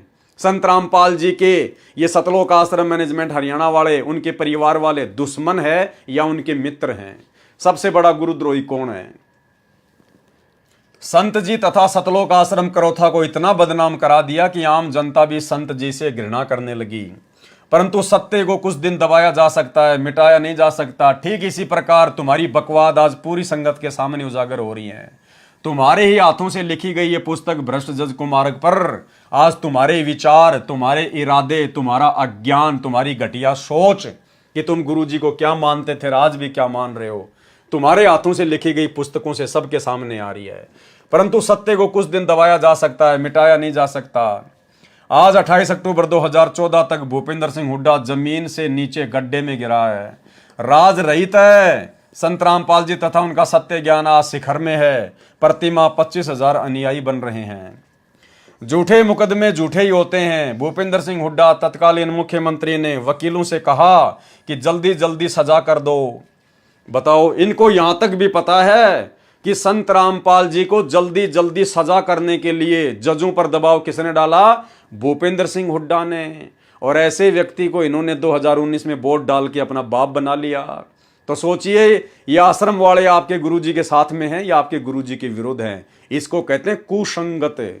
ये संगत में सबसे बड़ी गंदगी है सतलोक आश्रम और सतलोक आश्रम मैनेजमेंट हरियाणा वर्तमान वाले। झूठे मुकदमे झूठे ही होते हैं। भूपेंद्र सिंह हुड्डा तत्कालीन मुख्यमंत्री ने वकीलों से कहा कि जल्दी जल्दी सजा कर दो। उनके वरिष्ठ वकील श्री रण सिंह कादियान ने कोर्ट से निकलते समय अपने साथी वकील से कहा कि इस मुकदमे में धांस भी नहीं है, अर्थात कुछ भी नहीं है, यह मुकदमा बनता ही नहीं, ठीक से बनाना चाहिए था। इसके पश्चात श्री भूपेंद्र सिंह हुड्डा ने अपने मुख्यमंत्री पद का प्रभाव डालकर जजों को सजा करने की सुपारी देनी शुरू कर दी। जिस व्यक्ति ने आपके गुरुजी को सजा करवाने के लिए जजों को सुपारी देनी शुरू कर दी, कौन लिख रहा है? गुरुजी का परिवार लिख रहा है, आश्रम मैनेजमेंट लिख रहा है, मुख्य सेवादार लिख रहे हैं अपने हाथों से। और उसी भूपेंद्र सिंह हुड्डा को, जिसने आपके गुरुजी को सजा करवाने के लिए जजों को सुपारी दी, उसी व्यक्ति की गोद में 2019 में इन्होंने संगत को बैठा दिया। 2019 के चुनाव में उसी कांग्रेस पार्टी के भूपेंद्र सिंह हुड्डा को जिताने के लिए गुरुजी के परिवार ने कमर तोड़ कोशिश की। अब आप खुद ही सोच लेना भाई और बहनों, आप जिस सुसंगत में हो या फिर कुसंगत में हो। जिसकी अधिक जानकारी पत्र और पुस्तक सच बनाम झूठ तथा न्यायालय की गिरती गरिमा में लिख चुके हैं। 12 जुलाई 2014 में एक षड्यंत्र और रचा। अब सतलोक आश्रम मैनेजमेंट हरियाणा वाले कह रहे हैं, गुरुजी के बेटा बेटी भाई बंधु रिश्तेदार क्या कह रहे हैं कि जुलाई 2014 में इस भूपेंद्र सिंह हुड्डा ने संत रामपाल जी के खिलाफ एक और षड्यंत्र रचा। क्या? इसी क्रम में सेशन जज सुशील कुमार गुप्ता रोहतक कोर्ट को भी संत रामपाल दास जी को सजा करने की सुपारी देकर रोहतक कोर्ट में भेजा। यानी इसी भूपेंद्र सिंह हुड्डा ने संत रामपाल जी के मुकदमों में जल्दी से सजा करने की सुपारी देकर जज सुशील कुमार गुप्ता को रोहतक की कोर्ट में लगा दिया। इतना सब कुछ इन लोगों को पता है, गुरुजी के परिवार वालों को, और उसके बाद भी इन्होंने उसी भूपेंद्र सिंह हुड्डा को मुख्यमंत्री बनाने के लिए अपनी चप्पलें तोड़ दी। इन्होंने संगत का पैसा भी बर्बाद किया, संगत से वोट भी डलवाए, संगत से सपोर्ट भी करवाया। अरे कौन है असली गुरुद्रोही भाई और बहनों? कितनी बार लिख चुके हैं ये लोग, खुद अपने हाथों से लिख रहे हैं। अगर पवन दास लिखे, पवन दास बताए तो कोई यकीन नहीं करे। खुद गुरुजी का परिवार सतलोक आश्रम मैनेजमेंट हरियाणा अपने हाथों से लिख रहा है, और उसी व्यक्ति को, गुरुजी के सबसे बड़े शत्रु को, फिर 2019 में इन्होंने अपने सिर पर बैठा लिया। तो ये सतलोक आश्रम मैनेजमेंट हरियाणा कौन है? इसीलिए दास बार बार कहता है कि गुरुजी के बेटा बेटी भाई बंधु रिश्तेदार और गुरुजी का भाई और ये कोऑर्डिनेटर, ये काल की तरफ से धरती पर सीधे सीधे उसके विशेष एजेंट हैं। ये सतगुरु रामपाल जी भगवान की संगत को तहस नहस करने के लिए, उनको बदनाम करने के लिए काल ने भेजे। और तुम लोगों को नादानी में लगता है कि सतलोक आश्रम मैनेजमेंट हरियाणा तो ज्ञान प्रचार कर रहा है, सतलोक आश्रम मैनेजमेंट हरियाणा ने तो बहुत सारे आश्रम खोल दिए, रक्तदान दे दान करवा रहा है, पाठ करवा रहा है, जगह जगह आश्रम खोल रहा है। तुम सोच रहे कि भाई ये गुरुजी के खिलाफ कैसे है? अरे भाई, अगर कोई मंत्री जिसको 10 करोड़ रुपए मिलते हैं काम करवाने के लिए, अगर वो 10 के 10 करोड़ रुपए खा जाएगा तो जनता भड़क नहीं जाएगी, जनता समझ नहीं जाएगी। तो वो कुछ प्रतिशत तो लगाएगा विकास के कार्यों में, तभी तो खा पाएगा। तो इसी प्रकार भाई और बहनों, जैसे जब ईस्ट इंडिया कंपनी भारत में आई, जब अंग्रेजों का शासन था, उस समय भी चापलूस जनता बहुत होती थी, जो स्वतंत्रता सेनानियों का, जो कि अंग्रेजों की सच्चाई बताया करते थे, उन स्वतंत्र सेनानियों का विरोध करती थी, और अंग्रेज जो हमारे देश को लूट रहे थे उनको अच्छा बताया करती थी। और जब हम सत्सेवकों की तरह जगह जगह जाकर वो स्वतंत्रता सेनानी लोगों को जागरूक किया करते थे कि भई ये अंग्रेज हमारे देश को लूट रहे हैं, ये कोई विकास नहीं कर रहे, तो वो क्या कहते थे चापलूस लोग पता है? कि क्यों मूर्ख बना रहे हो तुम? ये अंग्रेज देखो भारत में रेलवे लाइन बिछा रहे हैं, इन अंग्रेजों ने बड़े बड़े बंदरगाह बना दिए, इन अंग्रेजों ने बड़ी बड़ी डामर की पक्की सड़कें बना दी है, बड़े बड़े स्कूल बना रहे हैं, बड़े बड़े पानी के जहाज बना रहे हैं, इन्होंने देखो कितनी सेना हिंदुस्तान में लाके खड़ी कर दी, और तुम कह रहे हो कि अंग्रेज भारत देश का विकास नहीं कर रहे। जबकि उन मूर्खों को यह समझ में नहीं आ रहा था कि नालायकों, ये अंग्रेज जो ये लंबी लंबी सड़कें बना रहे हैं, पक्की पक्की सड़कें बना रहे हैं, रेलवे लाइन बिछा रहे हैं, बंदरगाह बना रहे हैं, पानी के जहाज बना रहे हैं, अरे ये तुम्हारे को भिखारी बनाने के लिए बना रहे हैं और अपने स्वार्थ के लिए कर रहे हैं। ये रेलवे लाइन और पक्की सड़कें इसलिए बना रहे हैं ताकि भारत देश से जो कच्चा सामान है वो रेलवे लाइन के माध्यम से, रोड के माध्यम से आसानी से बंदरगाह तक ले जाया जा सके, और बंदरगाह से फिर पानी की जहाज में डाल के इंग्लैंड ले जाया जा सके, और इंग्लैंड से फिर पक्का माल हमारे देश में लाकर और तिगुनी चौगुनी कीमत पर आप और हमारे को ही बेचकर मुनाफा कमाया जाता था। अंग्रेज जो कुछ थोड़ा बहुत विकास कर रहे थे अपने स्वार्थ के लिए कर रहे थे, और उन अनपढ़ और नादान देशवासियों को लगता था कि ये देश का विकास कर रहे हैं।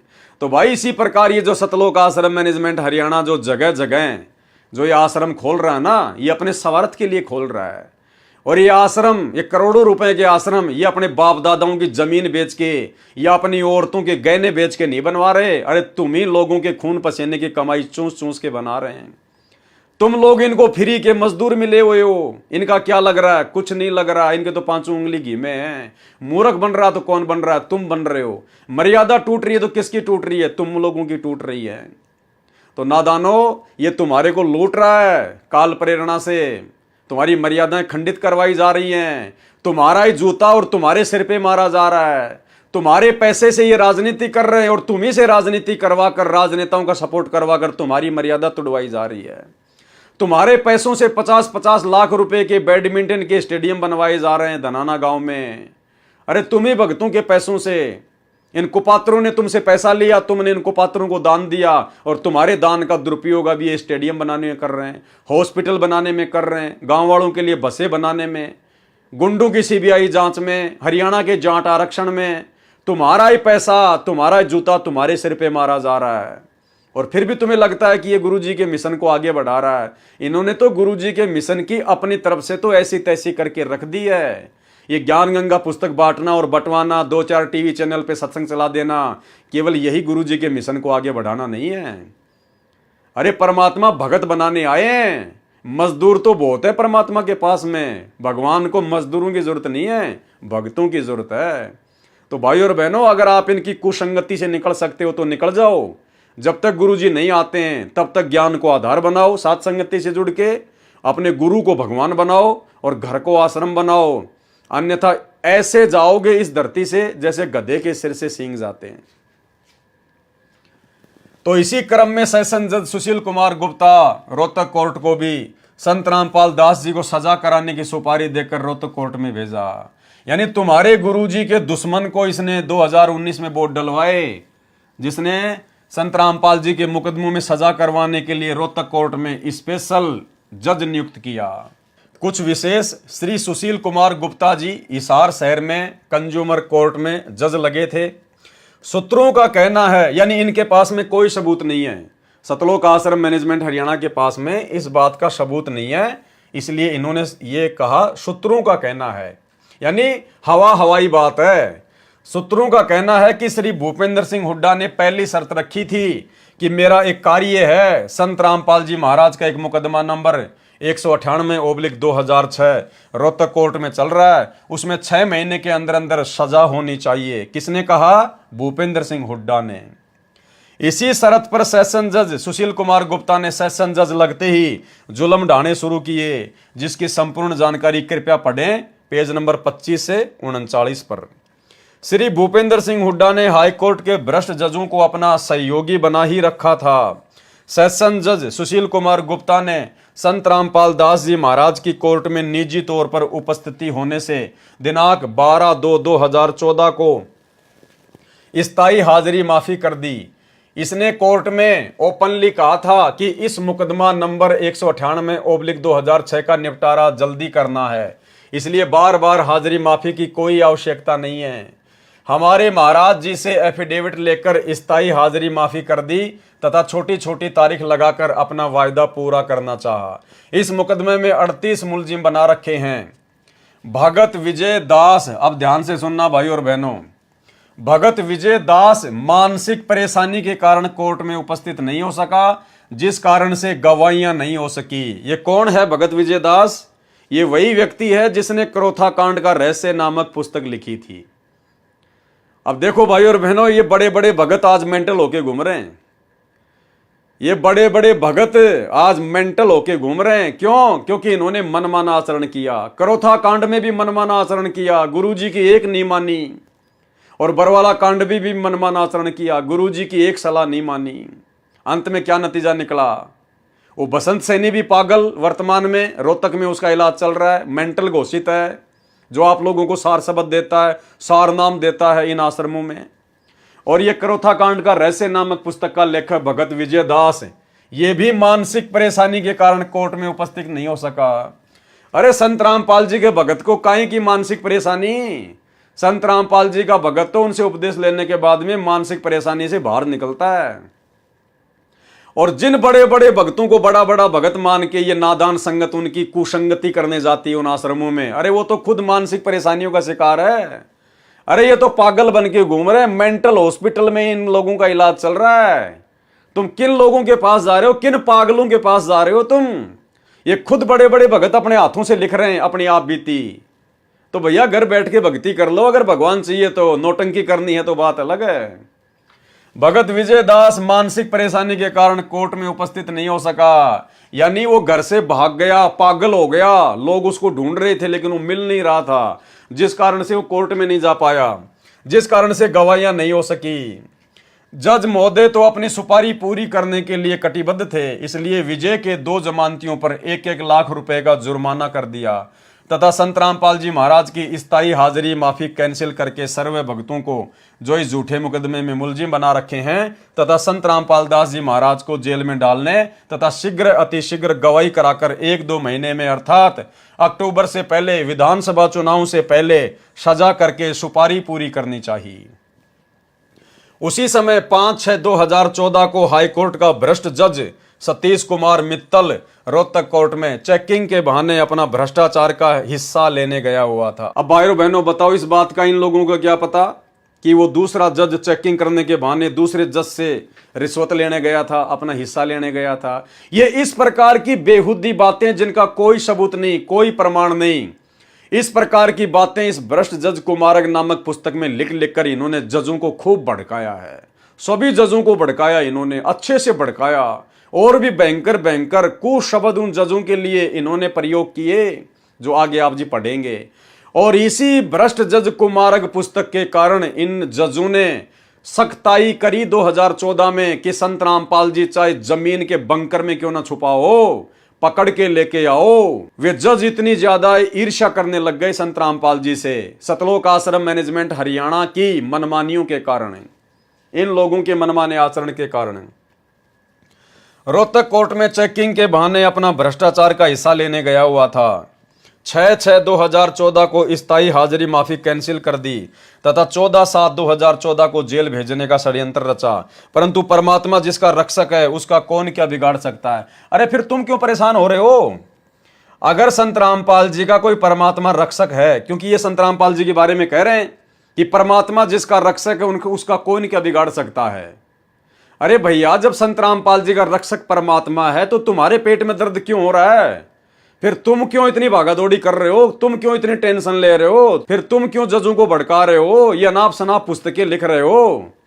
एक तरफ तो तुम कह रहे हो कि जज चाहे कुछ भी कर ले, जिसका परमात्मा रक्षक है उसका कौन क्या बिगाड़ देगा, यानी तुम्हारे अनुसार संत रामपाल जी का रक्षक है वो कबीर है, और संत रामपाल जी का कौन क्या बिगाड़ देगा। अरे भाई, जब तुम्हें पता है कि संत रामपाल जी का रक्षक परमात्मा है और परमात्मा के रहते सहते संत रामपाल जी का कोई जज कुछ भी नहीं बिगाड़ सकता, फिर तुम्हारे पेट में दर्द क्यों हो रहा है? फिर क्यों तुमने राष्ट्रीय समाज सेवा समिति बनाई? क्यों तुमने ये 3-3 पुस्तकें लिखी उन जजों के खिलाफ? क्यों ऐसे ऐसे अभद्र शब्द लिख के तुमने उन जजों को भड़काया? बरवाला कांड करने के लिए क्यों तुमने जजों को प्रेरित किया? बैठ के अपनी भक्ति करते ना, क्यों नौटंकी कर रहे थे फिर तुम? लेकिन भाई और बहनों, जब जीव काल प्रेरित हो जाता है तो फिर वो बैठ नहीं सकता, फिर वो काल उसको प्रेरणा करता रहेगा, और काल की कुप्रेरणा से फिर वो सारे मनमाने आचरण करता है। और इन्हीं मनमाने आचरणों का नतीजा ये बरवाला कांड। आज 10 साल से जो गुरुदेव भगवान जेल में बैठे हुए ना, अपने इन्हीं नालायक शिष्यों और अपने परिवार की महागलतियों के कारण, इन्हीं के अहंकार के चलते 6/6/2014 को स्थायी हाजिरी माफी कैंसिल कर दी तथा 14/7/2014 को जेल भेजने का षड्यंत्र रचा, परंतु परमात्मा जिसका रक्षक है उसका कौन क्या बिगाड़ सकता है। तत्कालीन मुख्यमंत्री सहित सर्व भ्रष्ट जजों को मुंह की खानी पड़ी। अधिक जानकारी आप जी इस पुस्तक में पढ़ें। भूपेंद्र सिंह हुड्डा झूठा तथा कृतघ्नी व्यक्ति है। कौन लिख रहा है? गुरुजी का परिवार, सतलोक आश्रम मैनेजमेंट हरियाणा वाले अपने खुद के हाथों से लिख रहे हैं कि भूपेंद्र सिंह हुड्डा झूठा तथा कृतघ्नी व्यक्ति है। फिर क्यों 2019 में उसी भूपेंद्र सिंह हुड्डा को अपना बाप बना लिया तुम लोगों ने? अरे उसी झूठे तथा कृतघ्नी व्यक्ति को तुमने क्यों वोट डलवाए? क्यों उसको मुख्यमंत्री बनाने का ठेका लिया, जो तुम्हारे गुरु का सबसे बड़ा दुश्मन है? तो भाई और बहनों, विचार कर लो, संत रामपाल जी के दुश्मन कौन है? सतलोक आश्रम मैनेजमेंट हरियाणा वाले, जो अपने गुरुजी के दुश्मन का सपोर्ट करते हैं। एक अन्य प्रमाण, जब अत्याचारी तत्कालीन मुख्यमंत्री भूपेंद्र सिंह हुड्डा जी सर्व ताकत असफल रही तो इसने मित्र बनकर अपने घटिया उद्देश्य में सफल होने की सोची। 18 जून को डीजीपी सीआईडी श्री अनंत सिंह ढुल का फोन भगत रविंद्र दास जी पूना वाले के पास आया, जो पहले से ही डीजीपी का मिलने वाला था। वही रविंद्र ढाका जिसकी 400-500 गाड़ियां चलती हैं, जिसका महाराष्ट्र में ट्रांसपोर्ट का काम है, उसके पास में फिर क्या हुआ? डीजीपी का फोन आया रविंद्र ढाका के पास में, जो कि संत रामपाल जी का भगत है। यानी फिर मुख्यमंत्री भूपेंद्र सिंह हुड्डा ने एक और चाल चली कि दूसरे तरीके से संत रामपाल जी के भक्तों को थोड़ा सा शांत किया जाए। 18 जून को डीजीपी सीआईडी श्री अनंत सिंह ढुल का फोन भगत रविंद्र दास जी पूना वाले के पास आया, जो पहले से ही डीजीपी का मिलने वाला था। अरे क्या मिलना भाई, काहे की यारी दोस्ती रिश्तेदारी? क्या मतलब था डीजी से, आईजी से, इनसे दोस्ती करने का? ये भक्ति मार्ग में चलता है क्या? भाई और बहनों, शिक्षा लेनी है, शिक्षा। देखो, जिसकी जैसी भावना होती है, जिसकी जैसे पिछले पुण्य होते हैं, संस्कार होते हैं, कर्म होते हैं, परमात्मा उसी आधार से उस आत्मा को वर्तमान में सुख देता है यहाँ के काल के। आप और हमारे भाग्य में यदि सुख हैं, ढेर सारे सुख हैं, तो भी अपने गुरुदेव भगवान से रोजाना यही विनती किया करो कि गुरुजी, यदि मेरे भाग्य में, मेरे संस्कार में आवश्यकता से ज्यादा इस काललोक के सुख हैं तो परमात्मा आप उनको कैंसिल कर देना। हे मालिक, मुझे तो इसी जन्म में सतलोक जाना है। मेरे परमात्मा, साईं इतना दीजिए जिसमें कुटुंब समाव, हम भी भूखे ना रहें, साधु ना भूखा जाए। हे परमेश्वर, यदि इस काललोक में आवश्यकता से अधिक सुख हो गए तो परमात्मा में भक्ति कर ही नहीं पाऊंगा। मैं भक्ति पर लगा अवश्य रहूंगा, लेकिन मेरे भाव आपके चरणों में वैसे नहीं होंगे जिस भाव के चलते मेरी मुक्ति होनी हो। भाई और बहनों, विचार करो, जिस रविंद्र ढाका के 500 ट्रक चलते हों, जिस भगत के 500 कैंटर हों, इतना बड़ा ट्रांसपोर्ट का काम हो, जिस अकेले भगत के 500 ट्रक चलते हों, क्या वो भगत कभी भक्ति कर सकता है? क्या वो भगत इसी जन्म में सतलोक जा सकता है? अरे कितनी परेशानी झेल रहा होगा। अरे विचार करो, आप में से कितने भगत होंगे जिनके पास केवल एक ही टेम्पू होगा। एक टेम्पू, एक ट्रक का चौथा हिस्सा होता है एक टेम्पू। आप में से कितने भगत हैं जिनके पास खाली एक छोटा सा टेम्पू है, और उस टेम्पू को लेकर आप जी कितने परेशान रहते हैं। कभी पंचर हो गया, कभी पुलिस वाले ने पकड़ लिया, कभी उसकी फिटनेस करवानी, कभी उसके टायर बदलवाने, कभी इंजन ने काम मांग लिया, कभी आरटीओ ने पकड़ लिया, आज काम नहीं मिला। कितनी टेंशन रहती है आपको उस एक छोटे से टेम्पू को लेकर। और भाई, जिसके 500 ट्रक चलते हो, फिर उसको तो कहां कहां सेटिंग करनी पड़ती होगी। आरटीओ में बड़े बड़े अधिकारियों के साथ में उठना बैठना, होली दिवाली पे उनको जो है वो गिफ्ट वगैरह देना, उनकी हर बात को मानना, चाहे मर्यादा टूटे या ना टूटे, क्योंकि भाई अपना धंधा चलाना है। ट्रांसपोर्ट का काम है, 500 ट्रक कोई भगत बन के थोड़ी चला सकता है। भगत बन के तो आप जी पूरी मर्यादा में रह के तो आप एक छोटा सा टेम्पू नहीं चला सकते वर्तमान में, एक टेम्पू। तो तभी तो ये डीजीपी जैसे लोगों के साथ में उसकी जानकारी उसका मिलने वाला, जबकि भगत का क्या मतलब है। परमात्मा तो कहते हैं अगर भगत अगर मर्यादा में है तो भगत का जगत का तो 36 का आंकड़ा होता है, 36 का आंकड़ा। तो रविंद्र ढाका जी के बड़े बड़े अधिकारी, बड़े बड़े प्रशासनिक लोग, राजनेता लोग मिलने वाले, तो कहां मर्यादा है। भाई और बहनों, भगवान से हाथ जोड़ के प्रार्थना करना कि परमात्मा मेरे भाग्य में भी हो तो भी मत देना। हे परमात्मा, अगर मेरा वर्तमान में काम ज्यादा है और यदि आप जी उचित समझते हैं तो परमात्मा मेरे इस काम को भी कम कर दो। मुझे तो भक्ति करनी है। 2 टाइम की रोटी परमात्मा आप दोगे, ये धंधा नहीं देगा। धंधा तो केवल एक माध्यम है, एक निमित्त है। तीनों लोकों में प्रवेश करके सबका भरण पोषण करने वाला जब समर्थ हमारा गुरु है तो हमने काहे की टेंशन। अरे काहे की 100 गाड़ी चलाने की आवश्यकता है, काहे की 500 गाड़ियां चलाने की आवश्यकता है। ये भगवान, जिसके 500 गाड़ियां चलती हो उस आदमी को कितनी टेंशन होगी भाई। वो तो खाना भी ढंग से नहीं खा पाता होगा, मंत्र क्या खाक करेगा ध्यान से, आरती क्या खाक करेगा। तो सोचो भाई और बहनों, विचार करो, ये परमात्मा इतना सारा खुलासा क्यों करवा रहे हैं। क्योंकि ये जितने भी बड़े बड़े भगत समझे जाते हैं ना, वो केवल इसीलिए इतना बड़ा भगत समझा जाता है कि उसके 500 गाड़ियां चलती हैं, पूना के महाराष्ट्र में बहुत बड़ा ट्रांसपोर्ट का कार्य करता है, और चाहे ज्ञान की छीट भी ना हो लेकिन भगत तो उसको बहुत बड़ा भगत समझ लेंगे, और वो जो कहेगा वो सबको मानना पड़ेगा कि ये बहुत बड़ा भगत है। केवल हमने पैसे और पद के हिसाब से बड़े बड़े भगत मान लिए, ज्ञान के आधार से हमने किसी को अच्छा भगत नहीं माना। तो भाई और बहनों, मालिक से हाथ जोड़ना कि परमात्मा दया करना, उतना ही देना परमात्मा कि आपकी भक्ति में कोई विघ्न ना पड़े।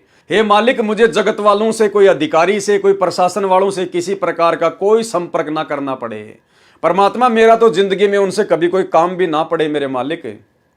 तो भाई और बहनों, विचार कर लेना, ये बहुत गहनता की बातें हैं। ये सतलोक जाने के लक्षण नहीं है 500 ट्रक चलाना, 100 ट्रक चलाना, लंबा चौड़ा काम बढ़ाना, काम को आगे से आगे बढ़ाते जाना। इस भक्ति मार्ग में उपदेश लेने के बाद अगर ज्ञान समझ में आ गया और पहले से काम बढ़ा हुआ है उसको भी कम करो, उसको भी कम धीरे धीरे नीचे लेके आओ, ताकि ज्यादा से ज्यादा समय परमात्मा की भक्ति को दे सकें।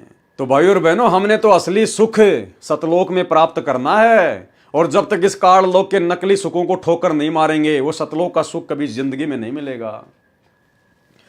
18 जून को डीजीपी सीआईडी श्री अनंत सिंह ढुल का फोन भगत रविंद्र दास जी पूना वाले के पास आया, जो पहले से ही डीजीपी का मिलने वाला था।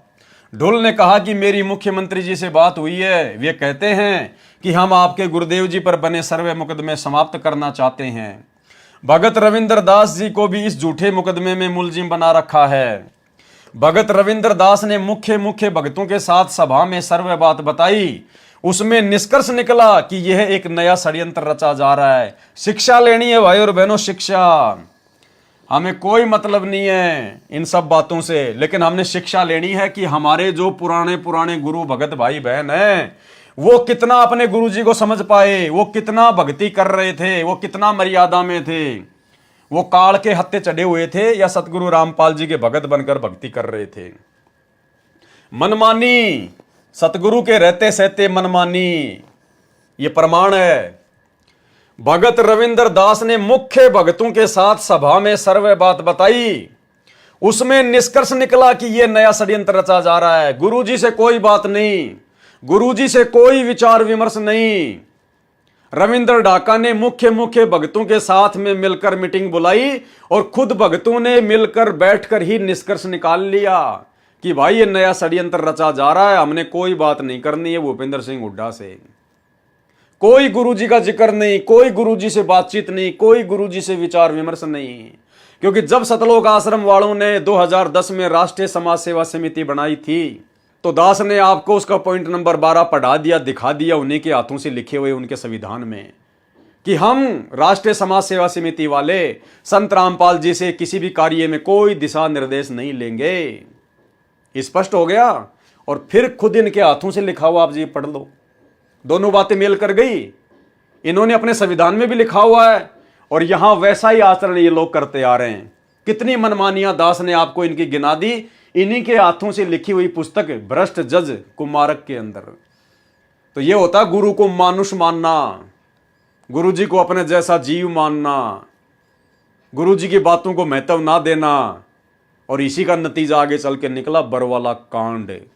और आज आप ऐसे मनवश लोगों की कुसंगति कर रहे हो इन सतलोक आश्रमों में जाके। ये खुद तो डूबे हुए हैं, तुम्हारे को भी ऐसी जगह पे डुबोएंगे जहां पे तुम्हें कोई बचाने वाला नहीं मिलेगा। भगत रविंद्र दास ने मुख्य भगतों के साथ सभा में सर्वे बात बताई, जबकि बात बतानी चाहिए थी संत रामपाल जी को। अपने गुरुजी के पास में जाता सीधा कि गुरुजी ऐसी ऐसी बात है, मेरे पास में फोन आया है, क्या करना है। लेकिन गुरुजी का तो कोई लेना देना नहीं है, भाड़ में जाओ गुरुजी, ये तो खुद ही गुरुजी बन रहे हैं। भगत रविंद्र दास ने मुख्य भक्तों के साथ सभा में सर्वे बात बताई। उसमें निष्कर्ष निकला कि यह नया षड्यंत्र रचा गया है। श्री भूपेंद्र जी की सर्व घटिया चाल फैल हो चुकी है। अब विश्वास में लेकर हमें जेल भिजवाना चाहता है कि भगत ये जानकर विश्वास कर लेंगे कि केस तो वापस हो ही जाने हैं, जेल से भी मुक्त हो जाएंगे। तो भाई और बहनों, हाथ कंगन को आरसी क्या, पढ़े लिखे को फारसी क्या। अब अगर कोई मंद बुद्धि से मंद बुद्धि व्यक्ति होगा संगत में भगत, वो तो इन बातों को समझ नहीं पाएगा, वो तो इन बातों पे विचार कर नहीं पाएगा, और वो तो उसी काल के फेंके हुए जाल में इन सतलोक आश्रमों में गुरुदेव भगवान की गैर हाजिरी में जाकर उन कुपात्रों को, इन काल एजेंटों को, गुरुजी के परिवार वालों को, बड़े बड़े भक्तों को, इन आश्रम वालों को ज्योति पाठ और दान का पैसा देकर काल के जाल में फंसा रह जाएगा। और जो परमेश्वर की अच्छी आत्मा होंगी, जो परमात्मा प्रेमी आत्मा होंगी, जो अपने आत्म कल्याण के लिए ज्ञान को आधार बनाकर भक्ति कर रही होंगी, भाई वो आत्मा तो सावधान हो जाएंगी कि भाई हम क्या जाने संत रामपाल जी का परिवार, हम क्या जाने बड़े बड़े भगत होंगे अपनी जगह अपने लिए कर रहे हैं, हमें क्या लेना देना।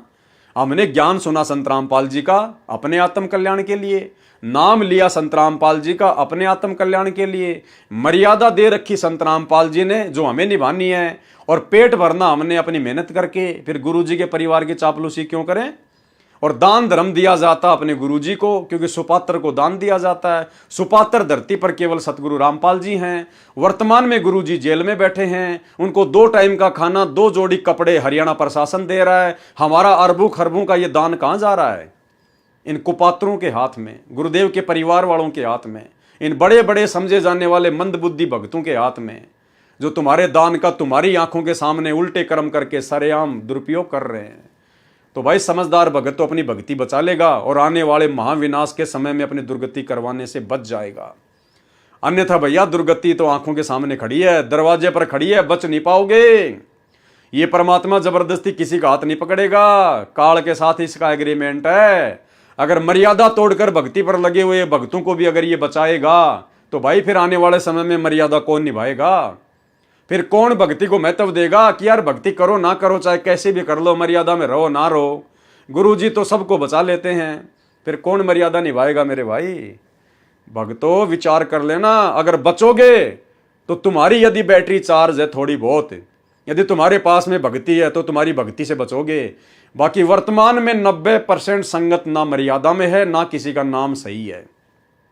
सबके ऊपर काल बैठा हुआ है, क्योंकि सबके सब सतलोक आश्रम मैनेजमेंट हरियाणा की कुसंगति के शिकार हैं। और कुसंगति का शिकार कैसे हुआ जाता है, आपको इस वीडियो की शुरुआत में जो पीला पर्चा सतलोक आश्रम मैनेजमेंट हरियाणा वालों ने निकाला है, भगत लक्ष्मी नारायण दास का, जिसको ठग घोषित कर दिया गया, जिसको फ्रॉड घोषित कर दिया गया, जो कि बहुत बड़ा कथावाचक था, हजारों शिष्यों को छोड़कर संत रामपाल जी की शरण में आया, और आज उसको पीला पर्चा निकाल के संगत से बेदखल कर दिया गया है कि ये बहुत बड़ा ठग है, ये फ्रॉड है, इसको कोई पैसा ना दे। अरे भैया उसकी क्या गलती बेचारे की? उसने देख लिया कि मेरे से बड़े बड़े ठग तो इन आश्रमों में बैठे हुए हैं। जो काम मैं पहले करता था ठगी का, वो काम आज ये नाम लेने के बाद भी कर रहे हैं, और फिर भी इनका कुछ नहीं बिगड़ रहा, तो मेरा क्या बिगड़ेगा? उसने भी कर दिया होगा अपना ठगी का काम शुरू। तो ये होता है कुसंगत का नतीजा। अगर वो अच्छी आत्मा साथ संगति से जुड़ जाती तो भाई और बहनों आज वो परमात्मा से दूर ना होती। तो संगत कुसंगत का कितना बड़ा प्रभाव पड़ता है भगत के आध्यात्मिक जीवन में। ये परमात्मा ने इतनी बड़ी बड़ी पुस्तकें, कबीर सागर का सरलार्थ, अन्य पुस्तकें जिनके ऊपर वीडियो बनाने की प्रेरणा दे रहे हैं। अब बताइए भाई और बहनों, ऐसे ऐसे गूढ़ रहस्य परमात्मा ने इन पुस्तकों में छुपा रखे हैं जो गुरुदेव ने सत्संगों में नहीं बताए। क्योंकि भाई और बहनों समय आने पर ही परमात्मा सारे खुलासे करवाता है। तो अब ये ठीक का समय चल रहा है, लास्ट का समय चल रहा है। 2028 लास्ट युग परिवर्तन का समय है। ये 2025 और 26 कितने भयंकर गुजरेंगे किसी को उम्मीद नहीं, किसी को आशा नहीं है। तो विचार कर लेना, भक्ति बचाएगी, मर्यादा बचाएगी। अगर कुसंगति से बाहर नहीं निकले, साथ संगति से नहीं जुड़े, गुरुजी से अपने तमाम कुकर्मों की माफी नहीं मांगी, जो कुकर्म तुमसे गुरुजी का परिवार इन आश्रमों में बुला बुला के, राजनीतियां करवा करवा के, तुम्हारे पैसे का दुरुपयोग करवा करवा के, अपने धार्मिक धंधे के लिए जो गलतियां करवा चुका है, जो कुकर्म करवा चुका है, समय रहते इन तमाम कुकर्मों की माफी अपने गुरुदेव भगवान से मांग लो और साथ संगति की वीडियो देखना शुरू कर दो अगर बचना चाहते हो तो भाई और बहनों, सृष्टि रचना के माध्यम से जो वीडियो बनाने की श्रृंखला जारी है, जिसमें आज हमारा ये 8वें नंबर का वीडियो था। आज के वीडियो में हम केवल इतना ही लेंगे और कल रात्रि 9 बजे गुरुदेव का आशीर्वाद रहा तो फिर एक नई वीडियो के साथ में आप जी के सामने आएंगे। और आगे इस पुस्तक में और क्या क्या मनमाना आचरण सतलोक आश्रम मैनेजमेंट हरियाणा का लिपिबद्ध है, उन्हीं के कर कमलों से लिखा हुआ आपको दिखाएंगे, आपको परिचित करवाएंगे, ताकि आप लोगों की हर प्रकार की भ्रमणा दिलो दिमाग से निकल जाए कि भक्ति करनी है तो अपने गुरुजी पर और अपने गुरुजी के ज्ञान पर विश्वास करना पड़ेगा। बाकी भक्तों के ऊपर, चाहे कोई गुरुजी का बेटा हो, चाहे बेटी हो, चाहे भाई बंधु रिश्तेदार हो, चाहे कोऑर्डिनेटर हो, चाहे किसी के 500 गाड़ियां क्यों ना चलती हों, हमने ब्लाइंड फेथ केवल अपने गुरुजी पे करना है, भक्तों पे नहीं करना। और कोई कितना ही बड़ा भगत हो, यदि वो हमें कोई आदेश देता है, कोई बात बताता है गुरुजी का नाम लेके, वो बात यदि हमारे गुरुजी के सत्संगों से मेल खाती है तो फिर हमारे ऊपर निर्णय लेगा कि हम माने या ना माने। मानने के लिए बाध्य नहीं है कि माननी पड़ेगी, नहीं, हमारे ऊपर निर्भर करेगा कि हम उसके बाद भी उस बात को फॉलो करें या ना करें। क्यों? क्योंकि 2014 बरवाला कांड के बाद ये हमारी परीक्षा चल रही है और परीक्षा भाई स्वयं ने देनी होती है, स्वयं ने, तभी हम सफल होंगे। और परमात्मा पल पल देख रहा है अंतर्यामी, कौन किस प्रकार से रिएक्ट कर रहा है भक्ति मार्ग पर। तो भाई और बहनों, आज के वीडियो में केवल इतना ही। कल परमात्मा के दया से फिर से हाजिर होंगे। तब तक के लिए गुरुदेव भगवान हम सबको इजाज़त दे, आशीर्वाद दे। बंदी छोड़ सतगुरु रामपाल जी भगवान की जय हो।